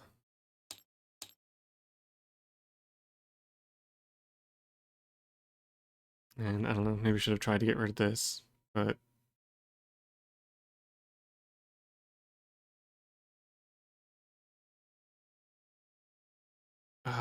he would be on 4 health going into the gate.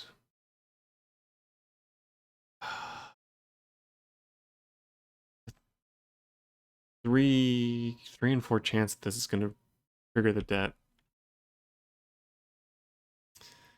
He'll heal next turn. He'll use his second action to try and get rid of this debt. Influence of 3. Success. And that gets restock. Holy water. Choose investigating and blessed. Oof. That's actually really good. Okay, but that gets rid of the debt. Boom.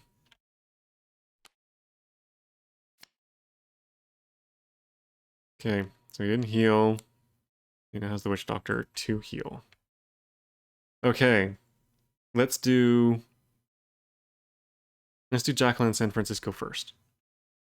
So first things first. Oh, I do need to determine who is the lead because he'll be getting madness.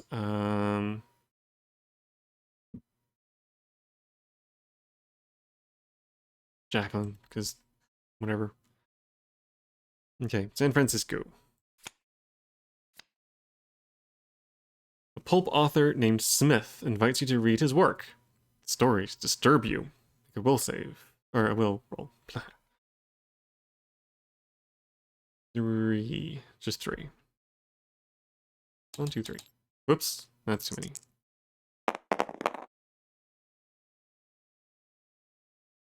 Oh, shoot. Forgot, I haven't locked this in place.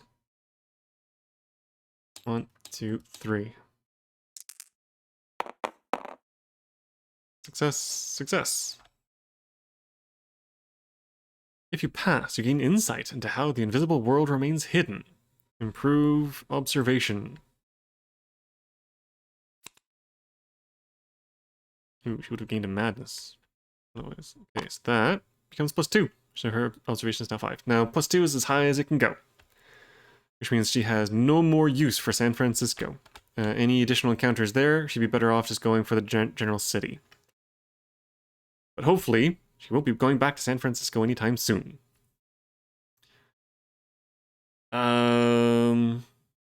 Which leaves Mark and Silas. Okay, let's do Mark first. So Mark is going to encounter... Oh, right. When you enter a space with an Eldritch token, becomes delayed and loses 1 sanity. Now, he's just going to take the sanity loss. But he can't be delayed.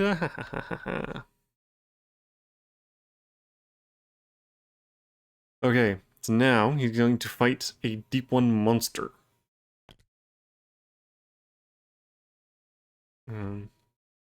So, first things first is make a will test, which is 4 for 2 damage.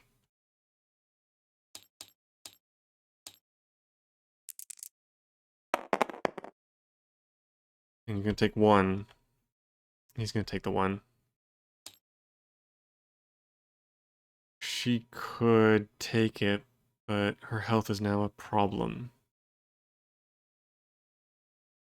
It's only 1 sanity. You can rest after this. That's fine. Okay, now combat. Strength -1, 2 health. So 4, 5, or can throw the kerosene at it. 2 successes on 5 dice? Hmm.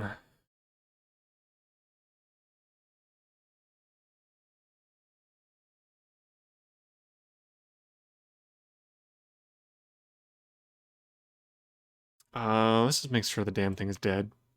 8 dice, 2 successes. This is probably way overkill, but what the hell. 1, 2, 3, 4, 5, 6, 7, 8 dice. Holy ballsack. None at all. No matter what, I can't kill it. This is... No, you know what? Fuck that. I'm gonna use my once per session reroll to reroll that, because there's no way in hell that that is even possible. 8 dice, no successes. No, I'm not accepting that. So this is my once per session cheat, because fuck that. Yeah, there we go. Okay. Especially because that was the kerosene that was used for that. Like, that was just... I'm gonna use the once per session cheat because I don't like how dice can just really fuck you over like that. My one caveat about dice rolling games is that dice rolling sucks. There has to be some way of being able to get automatic successes in a game like this. And when there isn't, I've actually been thinking about a house rule. Normally when you spend a clue, it allows you to re-roll 1 die. Now that is a shitty use of a clue. Especially, it's a carryover from the Arkham Horror games. Where in Arkham Horror, you could have stacks of clues, like 8 to 10 of them, easy. You could scoop them up by the dozen, no problem whatsoever. But that's simply because all you had to do was move into the space and you picked them up. These clues are so hard to get in Eldritch Horror. Not only do you only ever typically get them one at a time, but you have to do one of these stupid research encounters to get them. It makes them so valuable. The fact that they only allow you to roll one, I mean, I'm gonna check to make sure, but I'm pretty sure they only allowed you to roll 1 die. Which is so stupid! So I've been thinking of house ruling it to make it so that, or I have house ruled it before, to make it that a clue either gives you just an automatic success, or it allows you to reroll the entire roll. Now, I'm not sure if the entire roll thing is already a thing.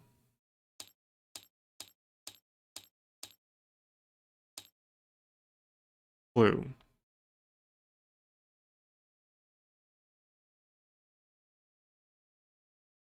Yeah, here we go. Spend 1 clue token to reroll 1 die when resolving a test. How stupid is that? So, no. I made a decision a long time ago to flat out refuse that. That the clue allows for a complete reroll or an automatic success.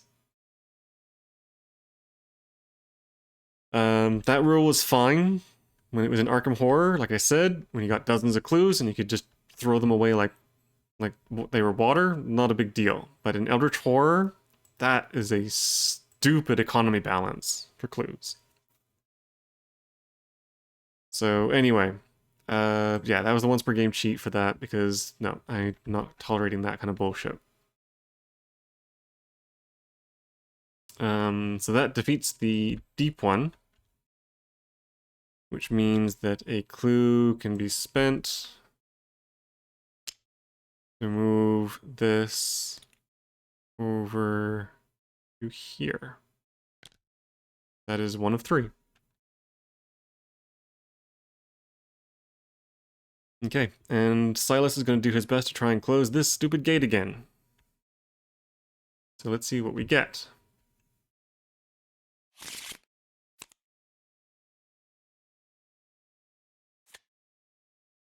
Lost Carcosa.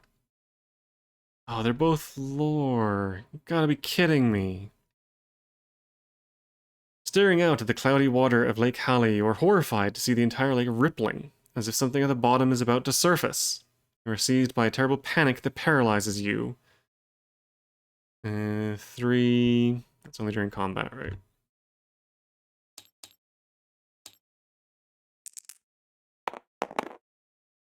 Fail. Not that it matters. Suddenly, a flurry of tentacles bursts out of the water. One of the flailing limbs grabs you and tries to pull you into the water. You attempt to bind the creature with powerful magic. Lore -1. His lore is 1 anyway. Minimum is 1, so roll of 1.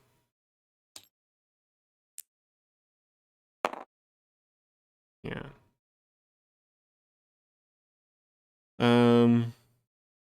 So in this case, I'm going to use his clue to get an automatic success, because screw that.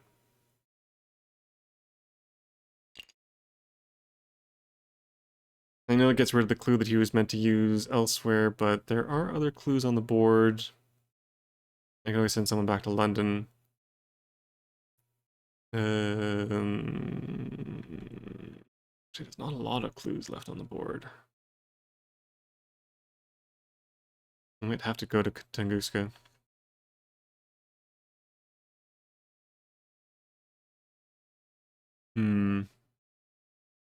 Well, Mark is in position to be able to grab this one.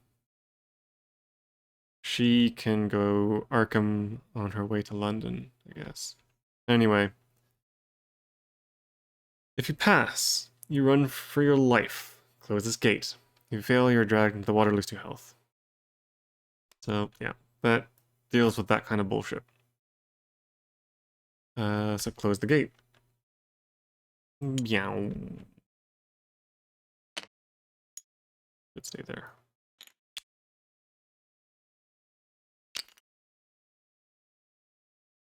Okay, and that is it for encounters. Yeah, done. So, first card for phase 2, or stage 2, is the green one.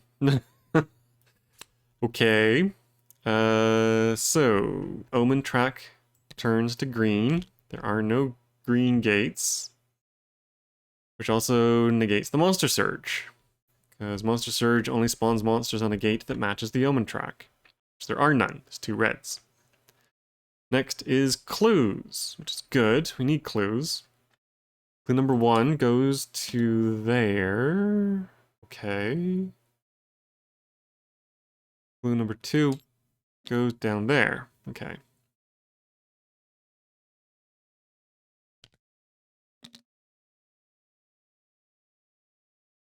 '17 and 18. Okay. Oh, it's another easy one. Interesting. Oh, wow. Okay. You hang your head. Support of the church. You hang your head in exhaustion and frustration. You jump suddenly when a hand rests on your shoulder. To your relief, you turn to find the local priest. Have faith, my child, he tells you. Your good works have not gone unseen. Your brave acts are making a difference. The lead investigator gains a blessed condition. So I did kind of make her the lead investigator. Oh, I wish I hadn't. Fine. He's not going to be able to make most use of Bless, but maybe she can do something with it. Okay, so a blessed condition is boon?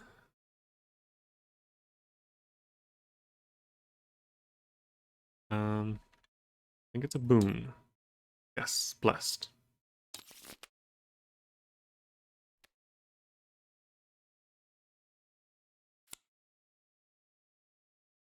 So there's a chance this will also go away on Requiems. But until then, she now gets successes on a 4, 5, or 6. Which basically means she's going to go on a spending spree and do a couple of things. Yeah, getting the King James Bible for her would be good.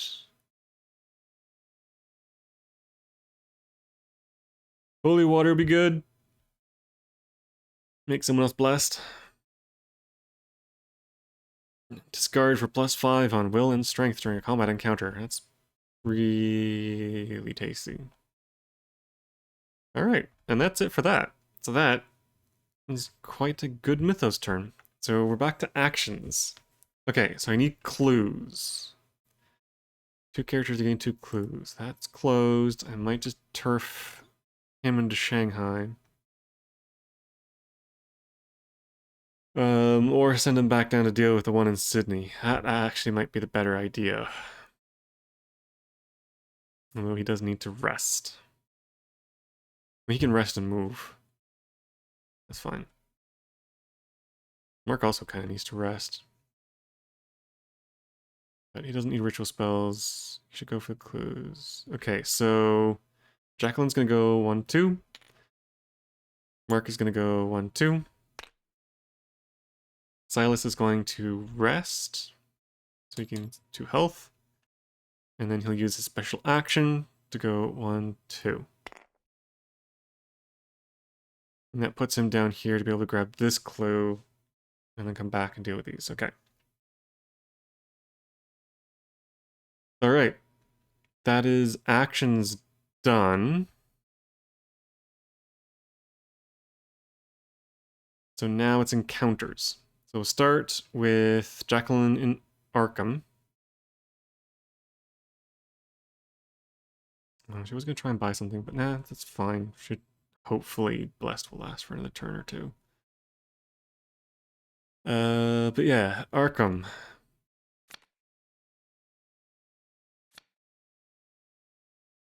Some ritual has been performed in the Black Cave, but the cultists are long gone. You look around for anything that may be left behind. Observation, it's what, 5 dice?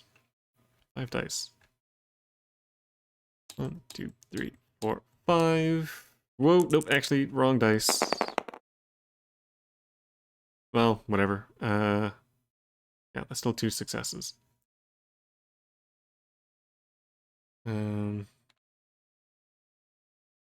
Yeah, she's supposed to be using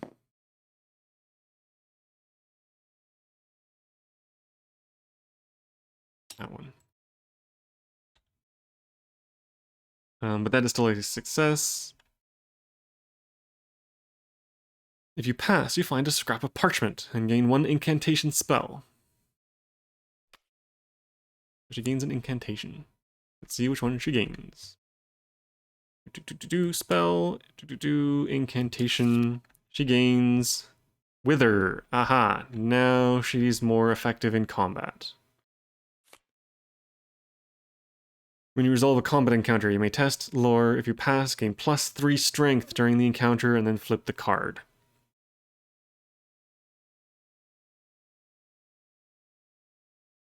So she's a bit more fighty. Not terribly. Her strength is still only 4. At least she stands a chance against weaker enemies.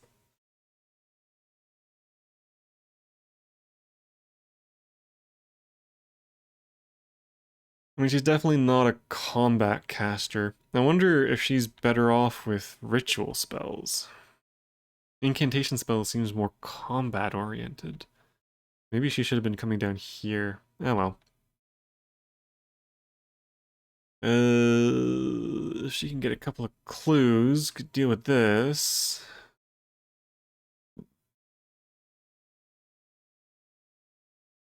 We need to have someone else get clues, send them to her with the wireless report. Getting clues is not easy. Ugh. Okay. So that's her. Let's do Mark on the clue.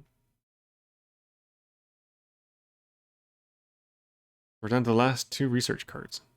So it's going to be reshuffled soon. This is a sea spot. In the middle of the night, you see an army of deep ones climbing in out of the water. Observation -1. Oof. This could be the end of him. Okay, observation -1. Ooh, for next soldier, his observation sucks. 1. Oh, he's so dead.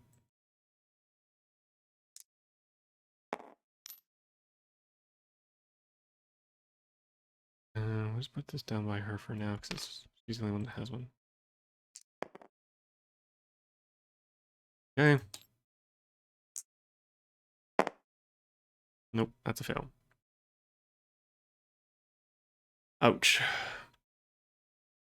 Ooh, gain the grotesque statue artifact. Oh, really want to pass that, but there's no way for him to reroll or do anything, so... Oh well. So much for that. If you fail, lose 3 sanity, and a deep one monster ambushes you. Mark is out. Mark has been defeated. Oh, hang on, no. Not yet. Not yet. You might as well use this. 5 dice. Last.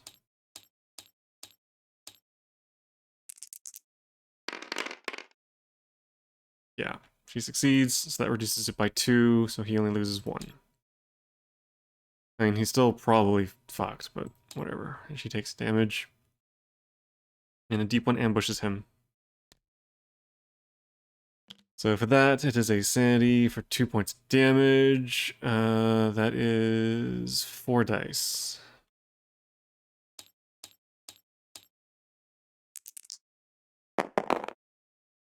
Yeah, he's out. Okay, Mark has been turned insane.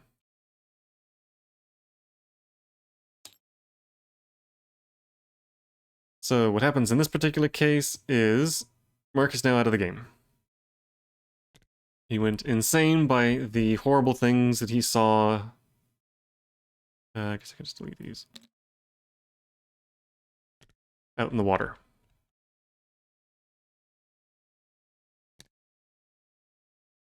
His items are now set aside, and he becomes an encounterable token.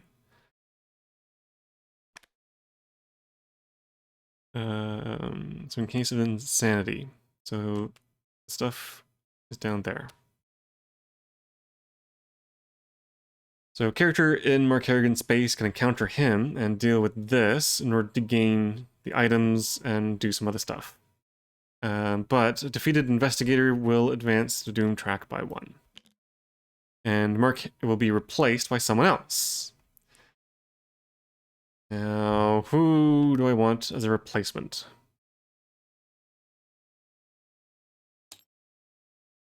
And I think they don't come in until the start of the next turn.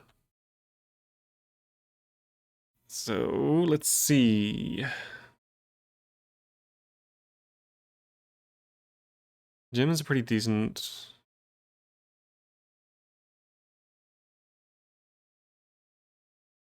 Two clues. I might actually go with Trish, because she can generate clues, and that's kind of what I'm needing right now. She's also not a slouch when it comes to combat.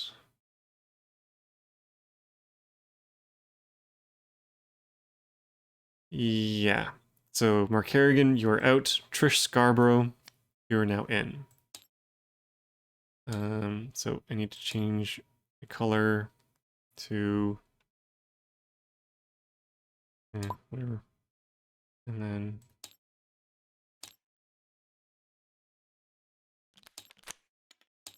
then I can change back to that.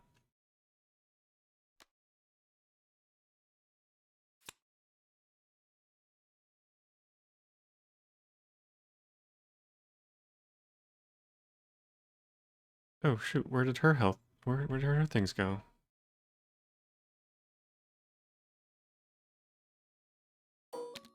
I guess it's because I used hers. She should be at 2, I think 8. You taking a sanity? Yes, she did, because one of the flesh wards. Right, she should be on 2-7.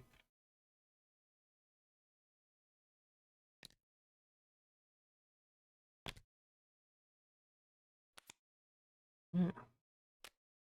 Okay, so these ones I don't want.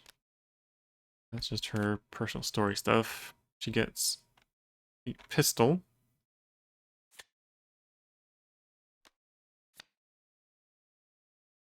And that's it.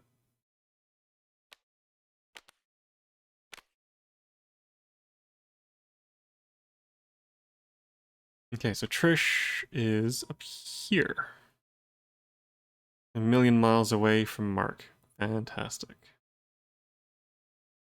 But actually really close to these. Interesting.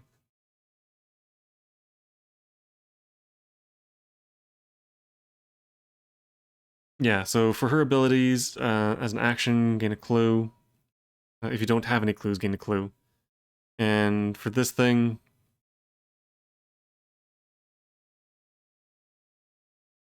yeah, I'll say that it counts as 2 automatic successes instead. Again, screw the rerolls. They were not meant for use in this game. Or that rule was not meant for use in this game.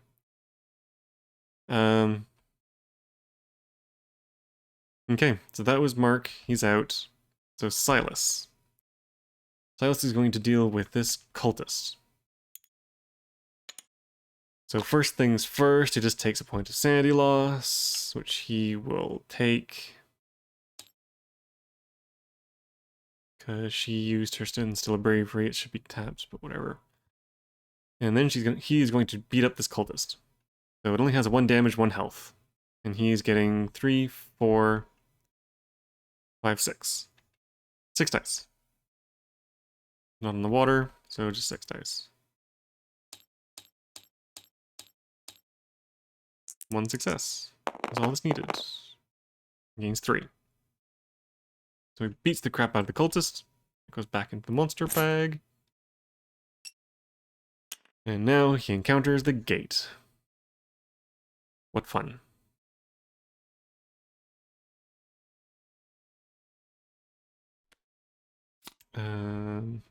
Right.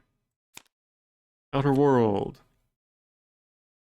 City of the Great Race. I want to...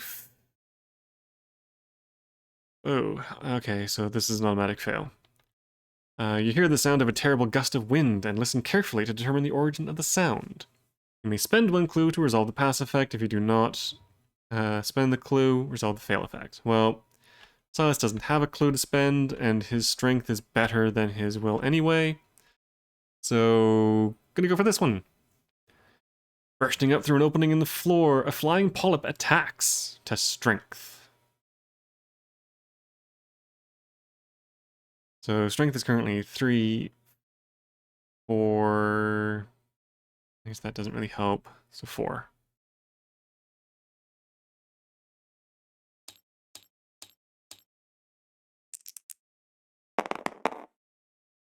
Oh, wow, 3 successes. Now the game is actually starting to roll in my favor. So that means if you pass, the grateful Yithians help you close this gate. That shuts down this.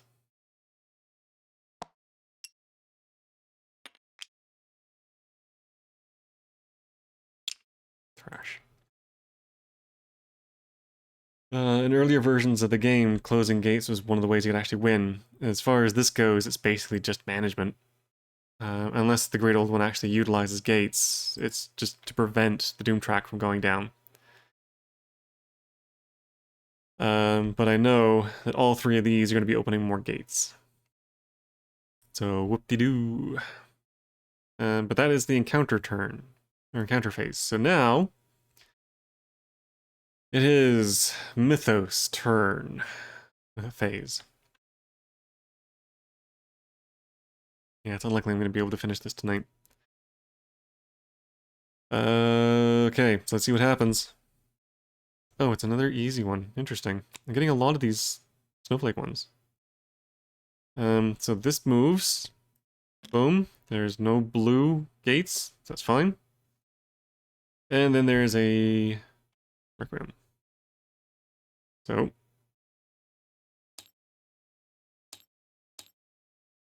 Or sorry, Reckoning. Okay, so monsters. The only monster left is the color out of space, and it has no Requiem action. So, Ancient One sheet, everyone in the water. Is anyone left in the water? No, nobody's in the water. He doesn't count because he's dead. Or he's insane. I'm going Mythos cards. So this will trigger. Lead Investigator gains a Madness condition. Then discard one Eldritch token from this card for each Madness condition he has. Okay, so the Jacqueline's the Madness person. Or sorry, it's the Lead Investigator. Gains a Madness condition. Madness. One random Madness card. Hallucinations. When you perform a rest, roll one die. Okay.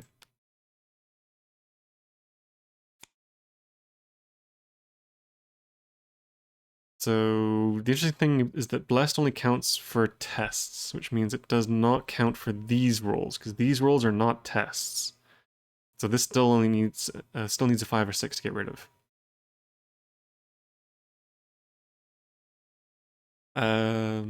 Right, and then one of these is removed for that. Okie doke.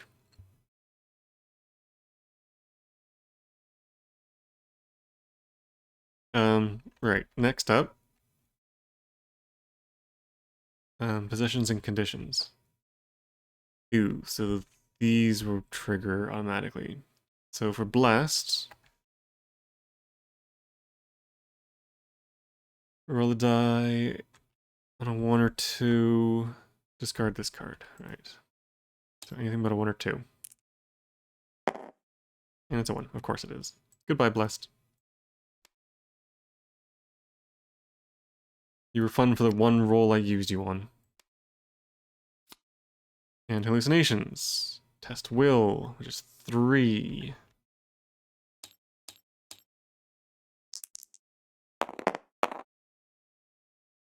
Yeah, successes. That's fine. Alright. Yeah, I've never had a Blessed last for very long. They always just disappear like the turn or two after you get them, which is stupid because you only need a 1 or a 2 for them to go away, but you always seem to end up rolling that 1 or a 2. It's like being blessed curses you as well, that anytime you roll for blessed, you lose it. So it was fun. I mean, they're nice when they actually do something, but I rarely ever make an effort to go for blessed because they're just so not worth it.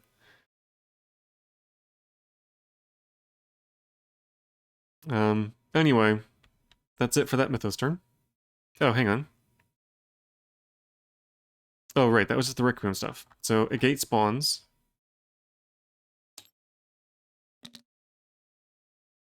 Over in San Francisco with a vampire.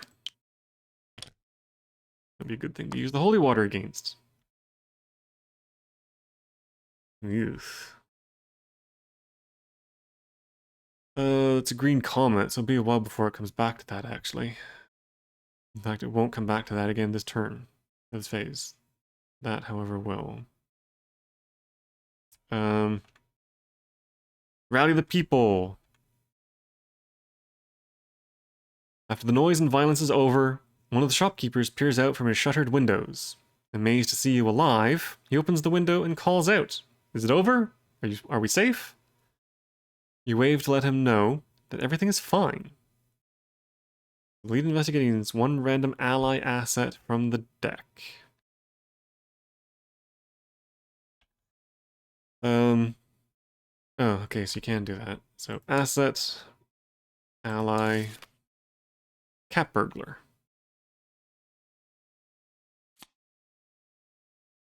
As an action, roll 1 die. On a 5 or 6, gain 1 item or trinket asset from the reserve. On a 1, discard this card. Okay. An item or a trinket. Item or trinket. Oh, the holy water, the book, and the cross. Ooh, okay. So she could just grab a bunch of items. Interesting.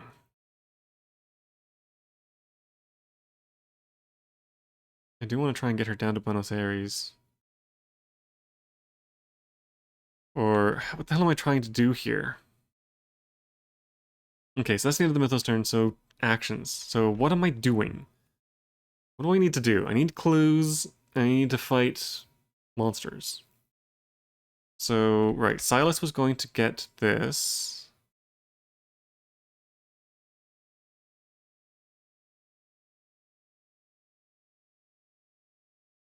Which means he might as well rest, because that will put him back up to full. And then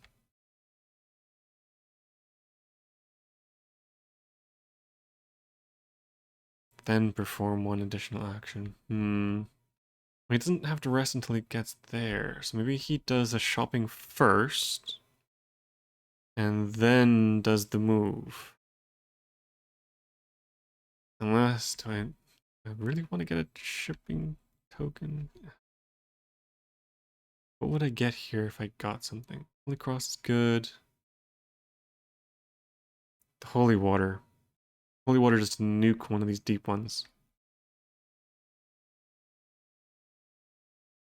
Or to give him Blast. Sure, let's do some shopping. So influence of 3.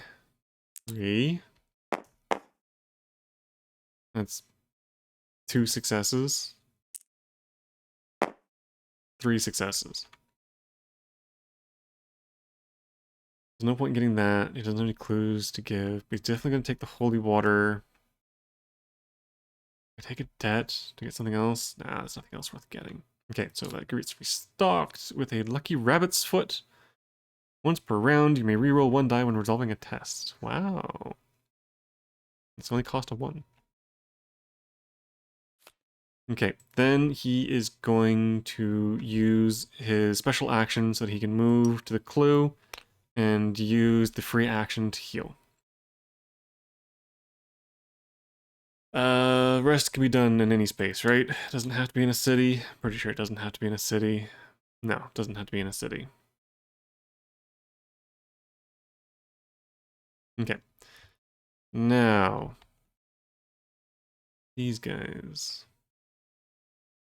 Trish is going to come down to here.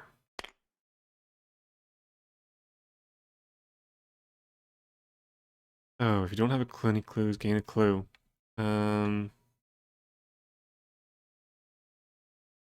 Influence. Is it worth her gaining influence? It might actually be worth her gaining influence, because she can do a lot more shopping. In that case, she's going to use her action to gain a clue and then come into Istanbul. She will just gain a random clue.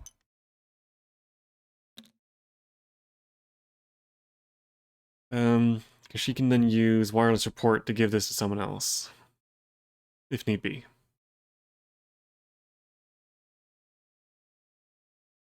Maybe give it to Silas.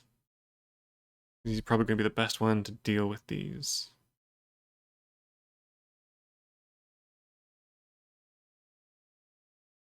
Yeah, okay, I'll see how that works out.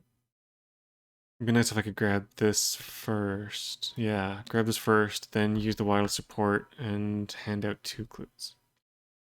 But anyway, that's her 2 actions. Jacqueline. Incantations don't seem to be doing very well. Cat burglar. Cat burglar and rest? I don't want her to be in there. He doesn't have any travel tickets.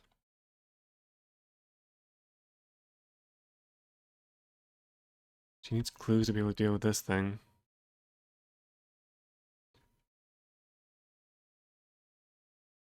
There's this, but there's no way she can fight the vampire.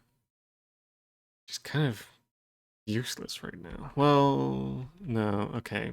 So she's gonna do 1, 2, I guess.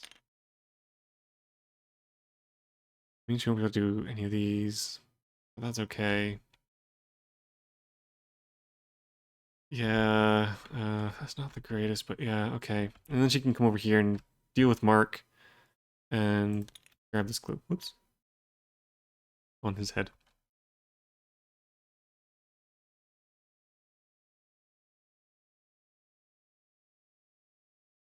I can't remember if this is an action or an encounter. I might have to look into that. I think it's an encounter, so it'd have to be either that or the clue. But anyway, doesn't matter. This turn, that's all she can do. Alright. So it is now encounter phase. So let's do Jacqueline in Buenos Aires with hopefully a ritual spell.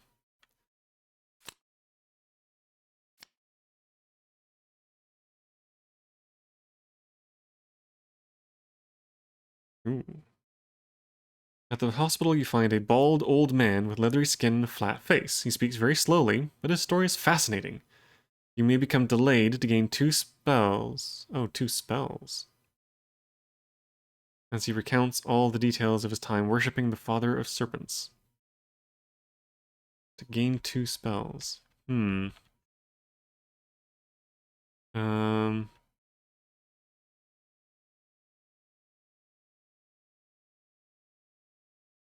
Delayed to gain 2 spells. Basically means she loses all of her actions next turn.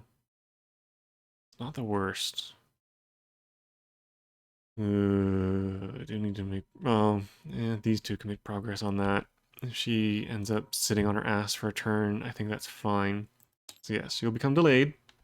She'll chill out in Buenos Aires, listening to the old man's stories, in order to gain 2 spells. Unfortunately, there's no guarantee that these are going to be ritual spells. These are just going to be 2 random spells. So spell number 1, Flesh Ward, and spell number 2, Blessing of Isis. Oh, cast a spell to gain blessed. Whoa. Again, usually it's not worth gaining the blessing, but maybe.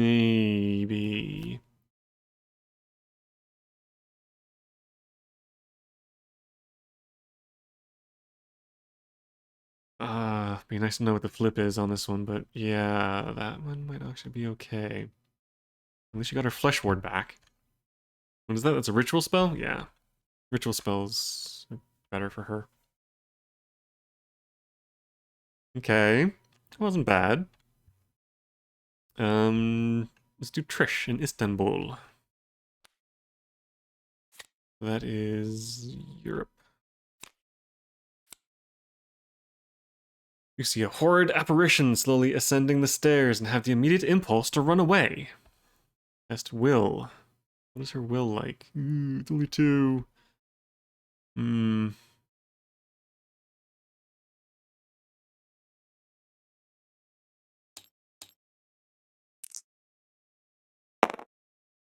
Here we go.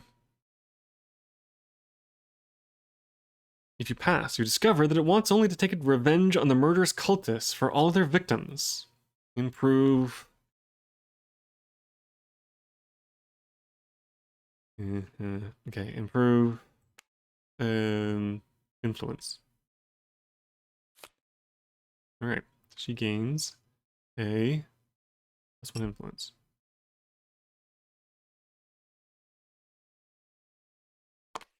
Trish Scarborough, the influencer spy. But yeah, with 4, she should be doing a bunch of shopping.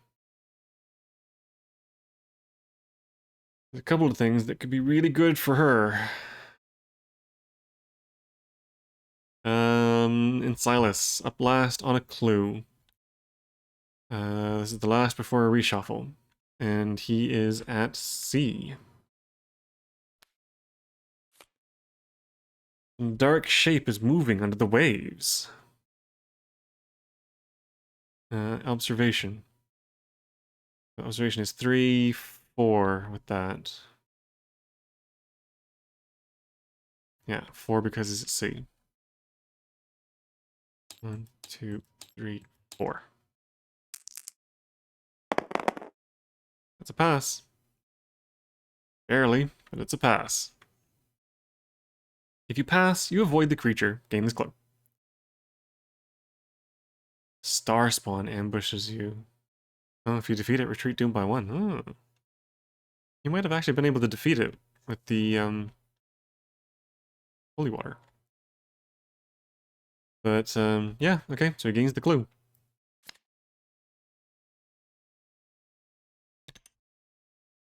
So he can now take on another one of those Elder things.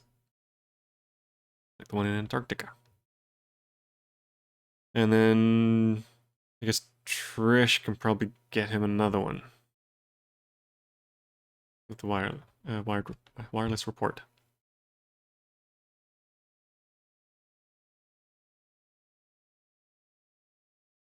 Okay, that's the end of the encounters, which means we are now into another Mythos turn. Okay, this goes around to red, which unfortunately there is one red. That'll make this go down by 1. Reckonings. So again, monsters. There's no monsters that have a reckoning. No. Vampire does not.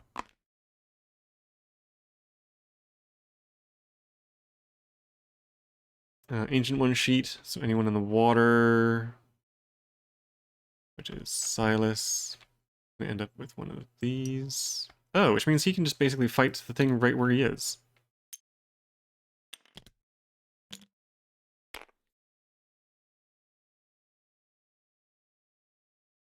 Of course, what is he going to do with his actions if he doesn't move? He could just sit there. That means he's not going to do anything. Might still be better for him to come around and deal with the one in Antarctica. Doesn't put one close enough that Rish could come down, although she's not in a good position to fight a deep one. Okay, what am I doing? Right. So that was the Reckoning for the Mythos card. Investigator. Oh, ongoing Mythos cards. Right. So this goes off again. Oh, I should have moved the lead investigator. Trish.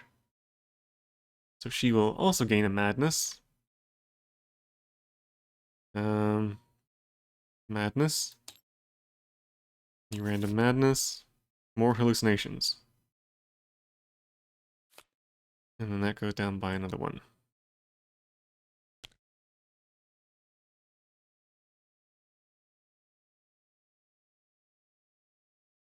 Okay.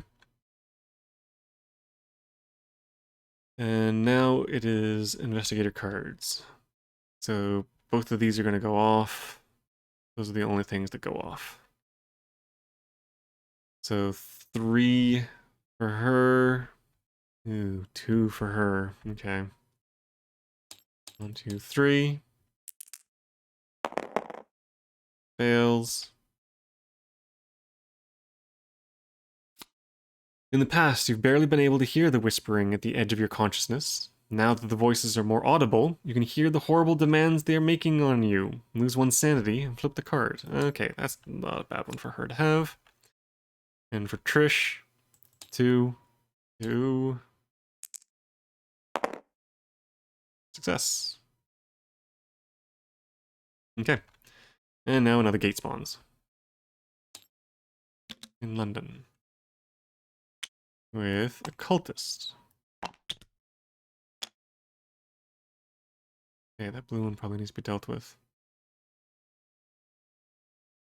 Oh, which Trish can go up and deal with. Oh, no, maybe not this turn.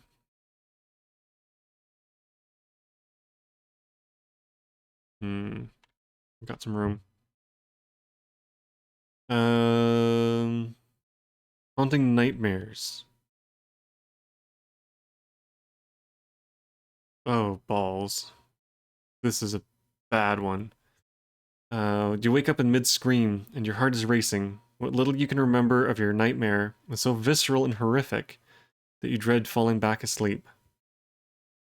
Each investigator loses 2 sanity and gains a madness condition unless he spends 1 clue. I can't give up the clues. Well, she can.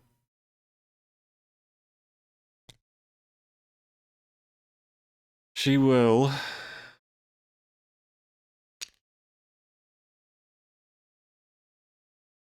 He can't. He needs that. She can't. Okay. She'll take the 2 sanity. In fact, he will as well. And it's another madness condition for both of them. So this one, she's now hallucinating and has amnesia. And he is paranoid. Okay, I need to start resting to get rid of some of these things. Unfortunately, that's gonna tip over that.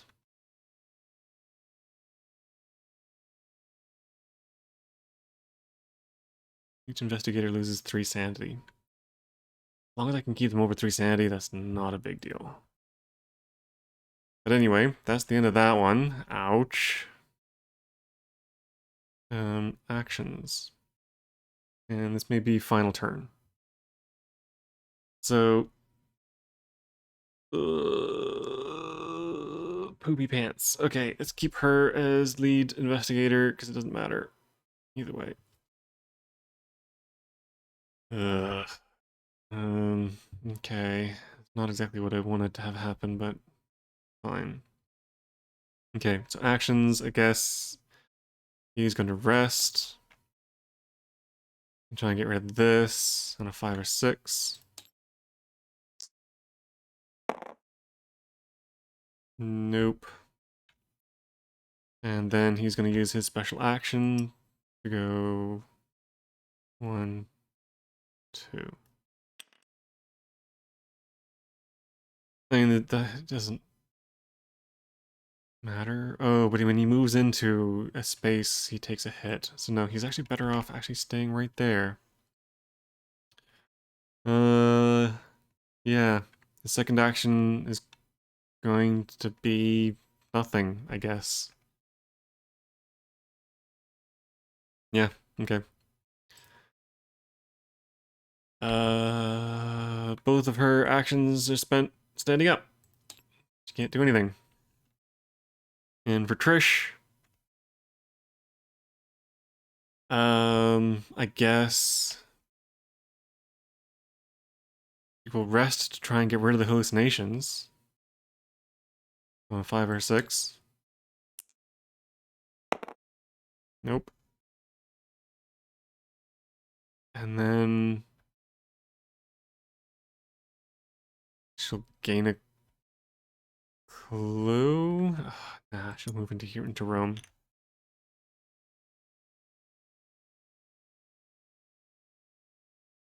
Man, this one's proving to be much harder.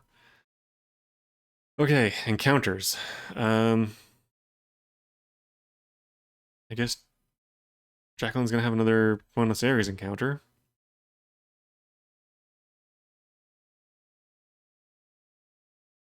Oh, Silas is dead at the end of the turn.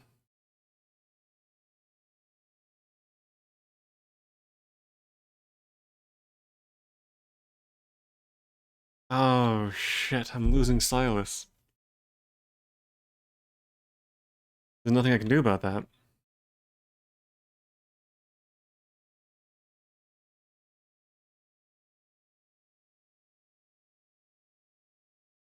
Okay, it won't be until the end of the Mythos phase, but yeah, Silas is dead this turn. Wow. Go in a blaze of glory, I guess, buddy. Sorry there was dick all I could do to save you.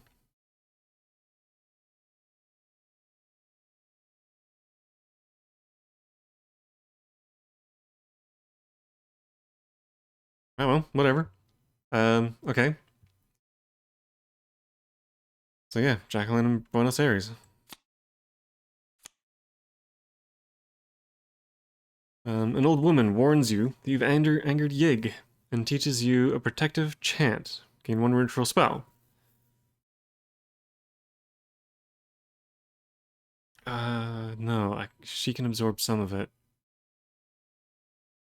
Okay, they might actually survive. 1 ritual spell. Shriveling. You pass, choose a monster on your space to lose 2 health. Not bad. Okay, so she actually has some regular monster killing abilities. Still might not be able to take on a vampire, though. She could, however, come and kill this thing.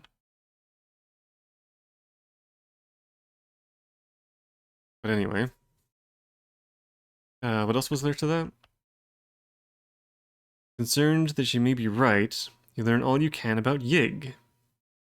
Test lore. Her is 5. With 1 reroll.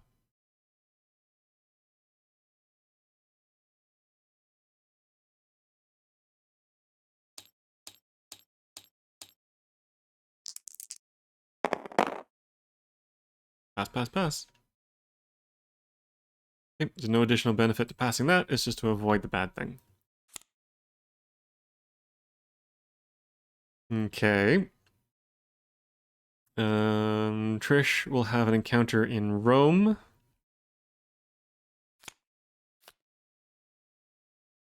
You have an inspirational dream in which you are a proud Roman questor. Improve will.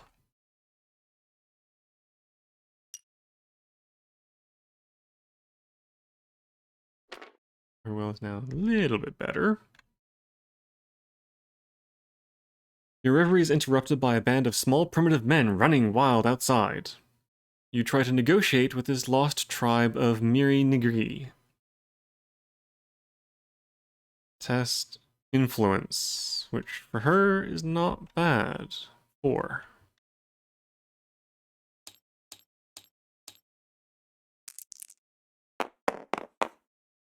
Pass, pass.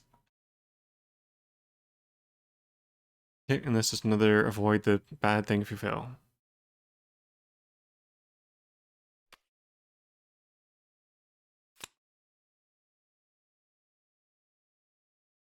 Okay, weird dream about a Roman questor, and then having to negotiate with savage tribe.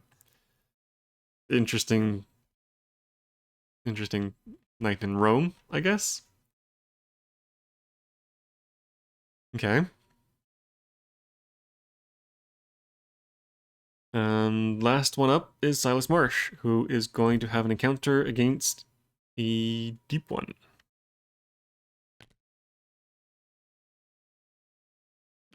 Alright, so first things first.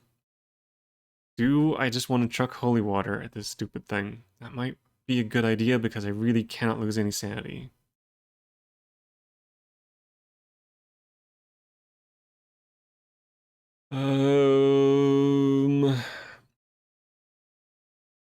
Rolling 4 dice for 2 successes. Yeah, that's not great. Okay, yeah. Oh, but I could use this. Oh, it has to be as an action. Blast? Fuck blast. Okay. So that is 8 dice. Here we go again. 9 dice, because I'm on water.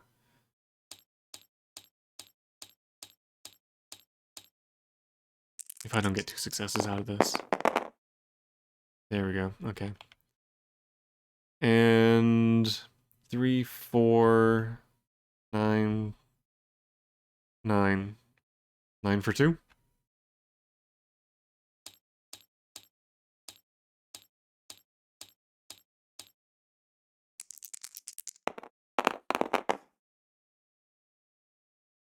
Oh, you gotta be kidding me. It's 1 success.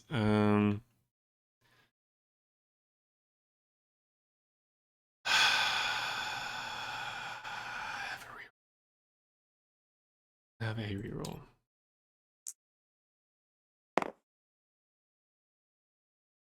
Wow.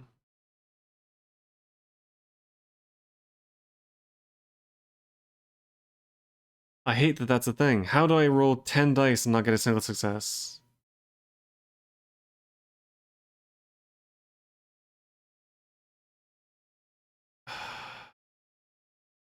Fine. Whatever. Okay. Fine. Avoids the damage, but doesn't kill the thing. So that doesn't go anywhere. I think. Hang on. Do I have to defeat it to do that? Yes, if you defeat it, spend 1 clue. God damn it. Okay, fine, whatever. I use up my cheat, so I might just let Silas die because screw him. Okay, that's all 3 encounters. So Mythos' turn. That goes to there. There is a blue. That goes down. Reckonings. Nobody else is in a water space. So monsters trigger. There's nothing that triggers off of a monster. No. Ancient one, ongoing mythos cards. Boom, that one goes off. So she gains another madness. Paranoia. That then takes 2 off of here, which is 1, 2. And when all the other tokens are removed, everyone loses 3 sanity.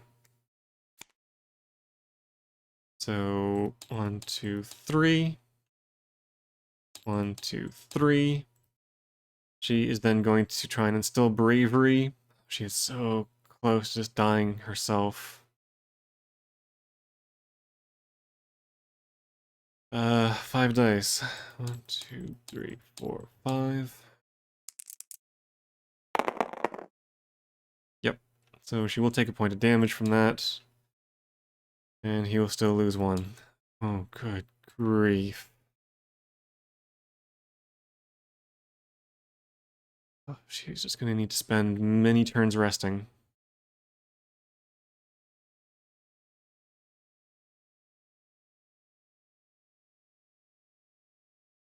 Yeah, she's going to rest and then move over there, I think.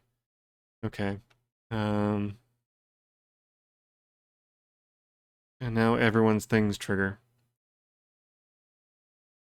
Well, at least that's both of the rumors now done. I don't have to worry about those anymore. Okay. Woof. 3 for his paranoia.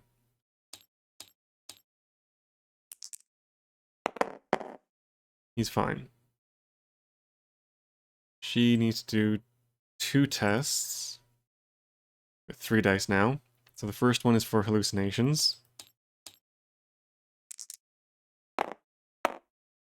Pass. And the second one is for paranoia. Pass. And Jacqueline is going to roll her 3. Yes. Oh, he would have rolled 1 more because he's in the water, but whatever. 3 for hallucinations. 3 for amnesia. Hallucinations. Pass.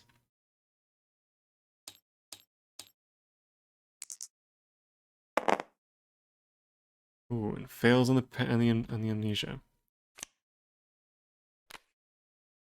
Alright, according to the paperwork written in your own hand, you took out a loan and made unspecified promises of repayment. To your dismay, there is no sign of the money or what you could have spent it on. Gain a debt condition and flip this card.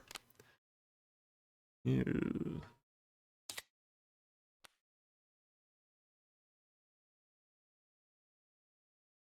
Many things that need to be gotten rid of.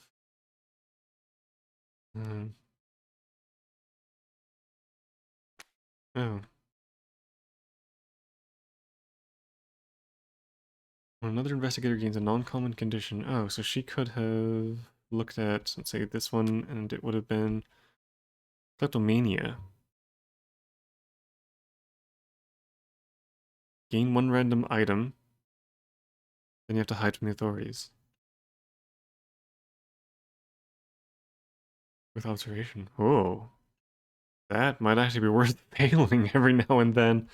Okay. And Jacqueline gets a clue for doing that.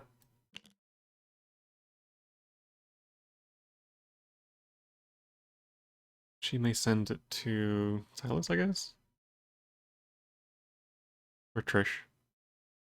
She's not in a good position to be able to fight a monster, though.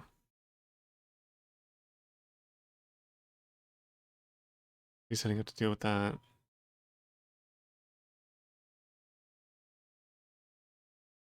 She could... Ballsack.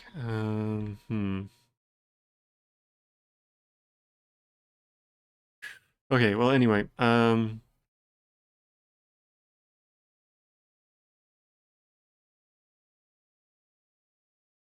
What even was that? Oh, right, that was the triggering. Right, that's the... Yeah, so that's still a thing. Right, so that's the Reckoning. So another gate spawns. Got way too many of these open for my liking. A goat spawn.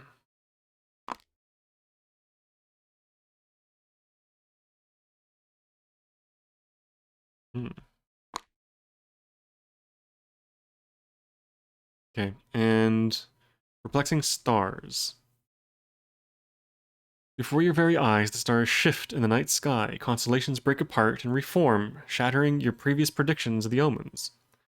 Move the omen counterclockwise by 1, then advance doom by 1 for each gate on the game board corresponding to the cone. Oh, balls. Oh, frack. That's 2.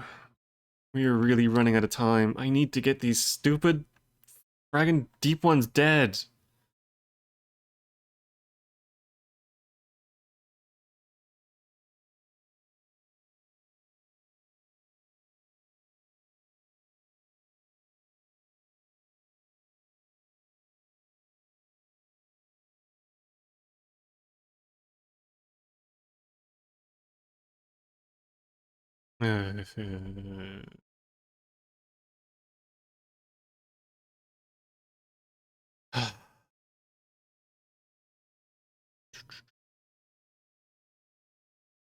Hmm.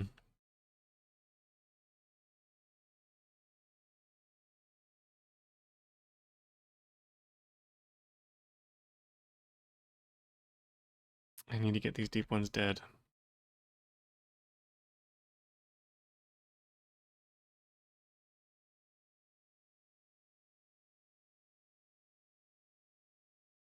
Into...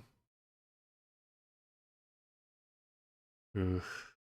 Danger, danger, danger close.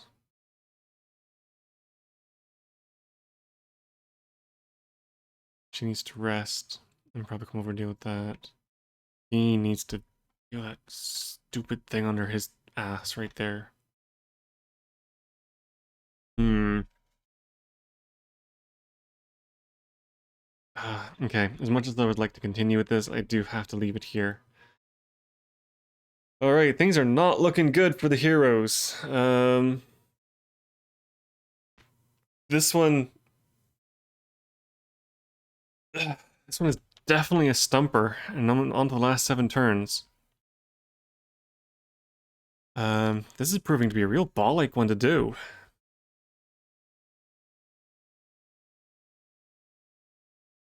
If I'm lucky, I might be able to do it this turn. Uh... No, she won't be able to move. She gives the... No, oh, she can... well, no, then she won't be able to make it either. No, okay. So, pass the clue, rest. You know what?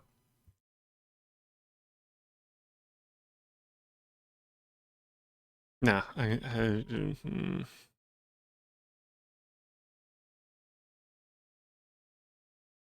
no, I'm gonna leave it until next turn. But yeah, I think what I'm gonna do is pass the clue and rest with her.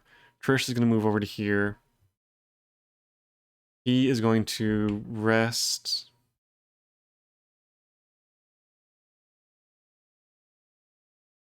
And then do nothing.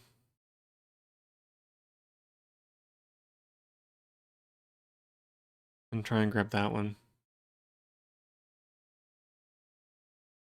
Yeah, oof. Moving on to that Eldritch token is gonna really hurt her.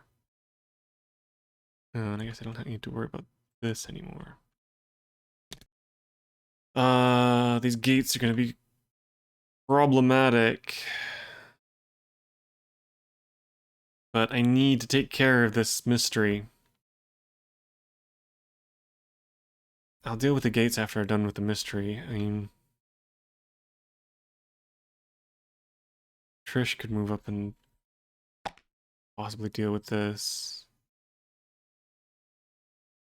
Or if she's there, she could move back into here and take care of that one. No, I need to get rid of the reds. Oh, no, I don't need to get rid of the reds. Blue is a problem. Yeah, come down there, deal with that. Then come up here, deal with this. Rest in thingy. Move over here. I don't know, spend a couple of turns dealing with that, I guess. He needs to deal with that.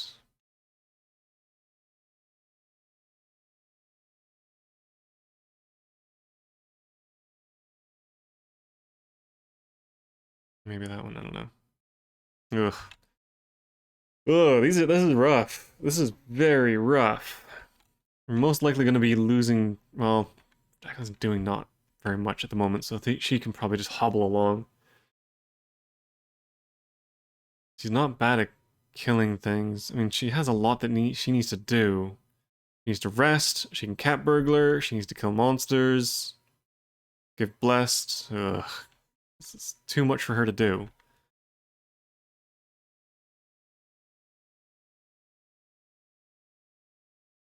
I'm kind of wishing I had a fourth character right now, actually. Just imagine trying to do this with only two characters, or even one. Like, this would be insane with so few characters. Hmm.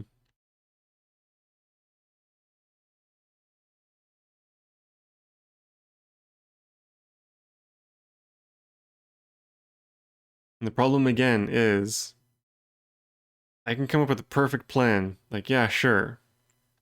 She heals and passes the clue. Trish comes along and deals with this Eldritch token. Silas deals with this Eldritch token. In a perfect world, that's that mystery done on that turn. But I could roll nothing but nothing next turn. I could fail to capture both of these Eldritch tokens, and this could just go on forever. Well, I mean, it can't go on forever. It would go on for the next 7 turns and then just fail. But I could spend the next 7 turns trying to get these Eldritch tokens and just not succeed. So that is kind of one of the bullshit parts of this game.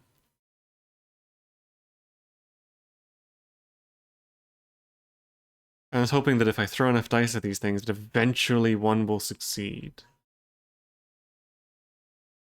The other bad thing, of course, is that if this does go off, it makes the game harder.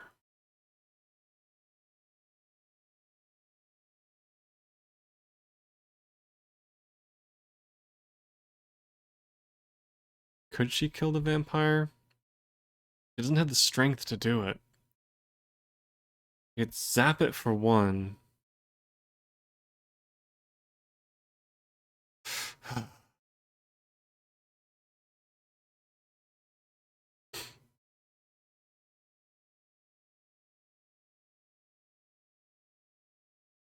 I don't think she could survive an actual fight with it. And for a start, 3, 4 minus 2 is 2. 2 to get 2? Ugh. And then it just heals if she takes damage. Hmm. Hmm.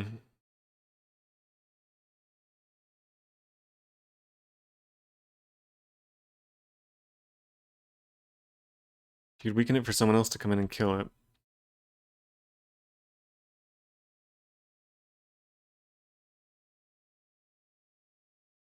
And she can kill this one.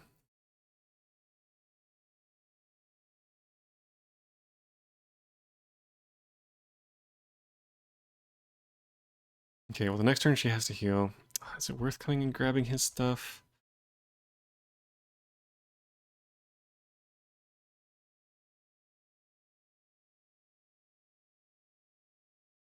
Treats Doom by 1.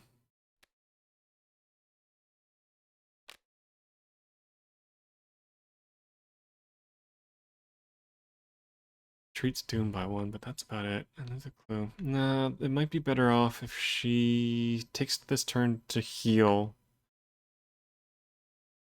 and try and get something. Like Rabbit's Foot. King James Bible would actually be really good for her because it'll allow her to recover sanity a lot faster. Yeah, I mean, any of those would be good for her. And the next turn, 1, 2, either way, depends on whether this is dealt with. And then on the third turn, move in and kill the goat spawn. And deal the gate. But that's 3 turns to do that. Good God, things could go so slowly in this game. Take it 3 turns to get up there and deal with that gate. 4 reckonings, 3 clues. Now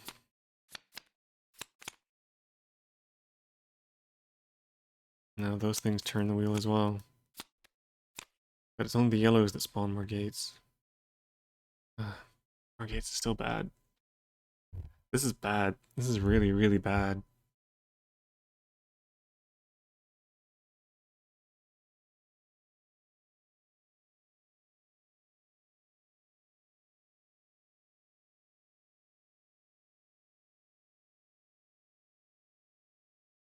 Trish will make it there in 2 turns, but I don't think she can kill the goat spawn.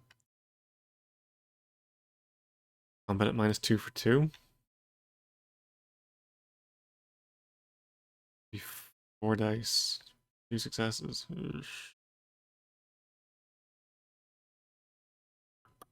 Go in with a skill, with a clue. Anyway. Blah, blah, blah, blah, blah. That's it for tonight. I need to save this for next time. So, as said, should be able to finish this on Wednesday. So this is kind of a pre and post Halloween game. But so far, Cthulhu's kind of kicking my ass. Still have some things that might work. I'm really hoping that the third mystery that comes out will be one that's super easy to deal with. I know at least one of them should be a relatively easy win. I can't remember what the other one is though. But this one, oof, I need to get this dealt with soon. Hopefully, can Trish even kill a deep one? I don't know if she can. That's the thing. 3, 4, 5, 6. It'd be 5 dice to get 2 successes. 5 dice for 2 successes? I mean, it is possible, but the way that I've been... Well, let's see how I'm rolling next turn, next time, I guess.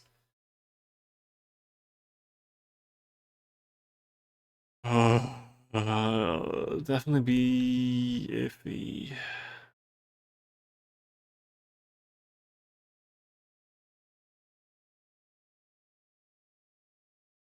But then it's also pretty iffy for him, too. I mean, he's only rolling 5 dice for 2 successes as well. Well, it'd be 6 because he's in water.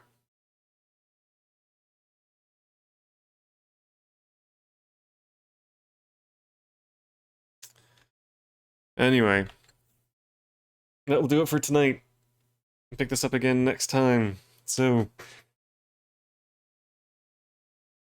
thank you to anyone who happened to watch this. Thank you to anyone who watches this, either the short period of time that it's available as a VOD or when it goes up onto YouTube.